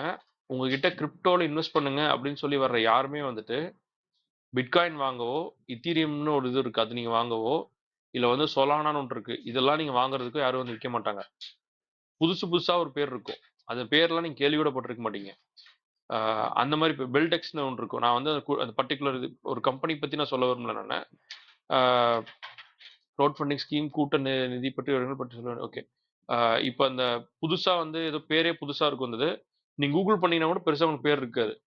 சரி, இதுல இருந்து எப்படிங்க உங்களுக்கு எப்படி உங்களுக்கு லாபம் வருது, உங்களுக்கு எப்படி growth வருதுன்னு கேட்டீங்கன்னா, கிரிப்டோ கரன்சி நிறைய பேர் வாங்குவாங்க, அதனால ஒரு வேல்யூ இன்க்ரீஸ் ஆகும், அதனால உங்களுக்கு உங்களுக்கு லாபம் வரும் அப்படிம்பாங்க. பட் ஆக்சுவலா இது இந்த மாதிரியான ஒரு non standard cryptocurrency or crypto tokens நான் சொல்லுவேன் நான். இந்த மாதிரி இது எல்லாமே பார்த்தீங்கன்னா ஒரு வகையான எம்எல்எம் ஸ்கீம் தான். இந்த எம்எல்எம் ஸ்கீம்ல யார் சம்பாதிப்பாங்க அப்படின்னா, அந்த ஸ்கீம் ஆரம்பிக்கும் போது யாரெல்லாம் கூட போய் ஆரம்பிக்கிறாங்களோ அவங்க எப்படியா சம்பாதிச்சிருவாங்க. சம்பாதிக்கிறது என்னன்னா, போட்ட காசு கமிஷன்ல திரும்ப எடுத்துருவாங்க. 10 லட்சம் போடுறாங்கன்னா கூட உங்களுக்கு கீழே நீங்க ஒருத்தர் சேர்த்து விட்டீங்கன்னா உங்களுக்கு 1 லட்ச ரூபாய் தரேம்பாங்க. 10 பேரை அவங்க என்னமா அடிச்சு பிடிச்சா சேர்த்து விட்டுருவாங்க. 10 லட்ச ரூபாய் போட்ட காசு எடுத்துருவாங்க. அது போக அந்த காயின்ல ஏதாவது ஒரு வேல்யூ வந்தது அப்படின்னா அது அவங்களுக்கு லாபமா நிற்கும். அவங்களுக்கு என்னைக்கு அந்த கீழே சேர்க்கிற அந்த டவுன்லைன் பீப்புள்னு சொல்லுவாங்க அந்த எம்எல்எம்ல, இந்த மக்களோட உள்ள இன்கமிங் ஸ்டாப் ஆகுதோ அப்போ கடைசியா சேர்ற அத்தனை பேர் மாட்டிப்பாங்க. இதுல 2 பிரச்சனை இருக்கு. ஒண்ணு, நீங்க கடைசியா இறந்தீங்க அப்படின்னா உங்களோட கேபிட்டல் போயிடுச்சு உங்களுக்கு. ஒண்ணு, நீங்க டாப் பர்சனா காசை நீங்க எடுத்துட்டாலுமே கடைசியா பணத்தை விடுற ஒருத்தனுடைய அந்த ஒரு வசை வார்த்தைகள் உங்களுக்கு சேர்ந்துதான் வரும். ஏன்னா நீங்க ஒருத்தருக்கு சொல்லியிருக்கீங்க, அவங்க இன்னொருத்தவங்க சொல்லியிருக்காங்க, அவங்க இன்னொருத்தவங்க சொல்லியிருக்காங்க, அப்படி போய் தான் ஒருத்தர் உள்ள வந்திருக்கீங்க நீங்க. பிரச்சனை என்னன்னா, நீங்களும் வரும்ன்ற ஏதோ ஒரு நம்பிக்கையில கிடைச்ச சந்தோஷன்றதுல உள்ள வந்தவங்க தான். இதை பத்தின ப்ராப்பர் அண்டர்ஸ்டாண்டிங் இல்லாம இன்னொருத்தர் சொல்ல போய் தான் வந்திருந்தது. ஸோ அதனுடைய அந்த எத்திக்கல் அண்ட் மாரல் பெர்ஸ்பெக்டிவ்ல இது சரியா இருக்காது உங்களுக்கு. அதனால கிரிப்டோல எனக்கிட்டே நான் இன்வெஸ்ட் பண்ணியிருந்தா ஒரு 12 லட்ச ரூபா இன்வெஸ்ட் பண்ணிருக்கேன். நான் ஆளுக்கு 1 லட்ச ரூபா இன்வெஸ்ட் பண்ணா கூட குறைஞ்சபட்சம் நான் சொல்றேன். நான் எனக்கு தெரிஞ்ச க்ளோஸ் ஃப்ரெண்ட் ஒரு அண்ணா ஒருத்தர், அவரோட க்ளோஸ் ஃப்ரெண்ட் ஒருத்தர் இது எம்எல்எம்னு அனௌன்ஸ் பண்ணியே தான் பண்றாரு. 3 வருஷத்துல 100 கோடி ரூபா சம்பாதிக்கிறதா அவங்க டார்கெட். முடிச்சிட்டாங்கன்னா நான் க்ளோஸ் பண்ணிட்டு நான் வந்துடுவேன். நான் இருக்கிறவங்களுக்குலாம் கொஞ்சம் ப்ராஃபிட் கொடுத்துட்டு நான் க்ளோஸ் பண்ணுவேன். நான் அவர் கொஞ்சம் நியாயஸ்தானா இருக்காரு. எல்லாருக்கும் கொஞ்சம் ப்ராஃபிட் கொடுத்துட்டு வரேன்றாரு. பட் பண்ணுவார்ன்றதெல்லாம் நமக்கு தெரியாது நமக்கு இது. ஆனா இது அவர்கிட்ட சொன்னதுதான். நீங்க பண்றதுனா பண்ணுங்க. நீங்க பேரும் உங்களுக்கு அடி சேர்ந்து அடிவாங்க. உங்களுக்கு ப்ராஃபிட் எடுத்தீங்கன்னா பேர் அடிவாங்க உங்களுக்கு. இதெல்லாம் உங்களுக்கு ஓகே அப்படின்னா நீங்க பண்ணுங்க. நீங்க என்ன பொறுத்த வரைக்கும் இது நாட் அக்செப்டபிள், இது பண்ணாதீங்கன்னு தான் சொல்றது இருக்கு. இதே தான் உங்களுக்கு நான் சொல்ல வந்தது. நான் அப்படி ஒருத்தர் அப்ரோச் பண்ணி வராங்க அப்படின்னா ஃபர்ஸ்ட் கேபிட்டல் கேரண்டி கேளுங்க. கேரண்டி தரேன்னாங்கன்னா பத்திரத்துல நீங்க டாக்குமெண்ட் வாங்கிக்கோங்க. நீங்க டாக்குமெண்ட் வாங்கிட்டு கிட்டத்தட்ட கடன் கொடுக்குற மாதிரி தான் கொடுங்க. நீங்க உங்களுக்கு நிஜமாலும் கேபிட்டல் உங்களுக்கு ரிலீஸ் பண்ணிட்டாங்க, உங்களுக்கு கேபிட்டல் ரிட்டர்ன் வர மாதிரி உங்களுக்கு வேல்யூ இன்க்ரீஸ் ஆயிடுச்சுன்னா பத்திரத்தை திரும்பி கொடுத்துட்டு மிச்ச காசுல நீங்க காயின் நீங்க ப்ராஃபிட்ல வச்சுக்கோங்க. நீங்க அந்த மாதிரி யாராவது அக்ரிமெண்ட்டுக்கு வராங்க அப்படின்னா நீங்க பண்ணுங்க, இல்லாட்டி பண்ண வேணாம். நீங்க அருள் நான் சொல்லிட்டேன் உங்களுக்கு. ரைட், நன்றி நன்றி. ரைட், வாழ்த்துக்கள். Thank you thank you. மிக்க நன்றி. உங்கள் அன்பான வாழ்த்துக்கும் கருத்துக்களுக்கும் நன்றி. முக்கியமான ஒரு கேள்வி, நிறைய பேருக்கு அது தெளிவா இன்னும் விளக்கங்கள் கிடைச்சிருக்கும். வேறு யாருக்காவது கருத்துக்கள் இருந்தா பகிரலாம். அந்த சரவஜித் அவர் ஒரு கேள்வி கேட்டிருக்காரு, கிரவுட் ஃபண்டிங் ஸ்கீம் பற்றி கேளுங்கன்ட்டு. எனக்கு கிரவுட் ஃபண்டிங் பத்தி எனக்கு தெரியலங்க. எனக்கு நான் அது கிரவுட் ஃபண்டிங் ஒரு இஷ்யூ போயிட்டு இருக்கான்றது எனக்கு தெரியாது. எனக்கு அது நீ இப்பதான் ஃபர்ஸ்ட் டைம் கேள்விப்படுறேன். எனக்கு அதுல எதுவும் ஐடியா இல்லை எனக்கு. இதுல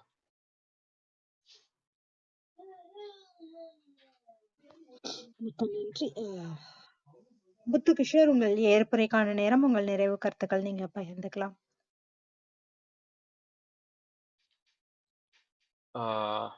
எஸ், ஓகே. ஸோ நான் இன்னைக்கு இந்த செஷன் கண்டக்ட் பண்ணதே இந்த ஒரு யூஸ்வலா இந்த கிளப் ஹவுஸ் என்னோட பயணம் இன்னைக்கு நான் ஒரு ஃபுல் டைம் ட்ரேடர். நான் ஃபுல் டைமாக நான் வந்துட்டு கன்சல்டிங் பண்ணிட்டு இருக்கேன். I train people to make money. I help them to buy their own insurance. I help them to build their own wealth. இது நான் வந்து இப்போ ஒரு 6 மாசமா ஃபுல் டைமாக நான் பண்ணிட்டு இருக்கேன் நான். இதுக்கான தொடக்கம் வந்து பார்த்தீங்க அப்படின்னா கிளப் ஹவுஸில் 2021 ஆரம்பிச்சது இருந்தது. நாங்கள் என்னோட ப்ரொஃபைலில் போய் பார்த்தீங்கன்னா தெரியும், தமிழ் ட்ரேடிங் சொல்லிட்டு ஒரு கிளப் இருக்கு ஆக்சுவலாக.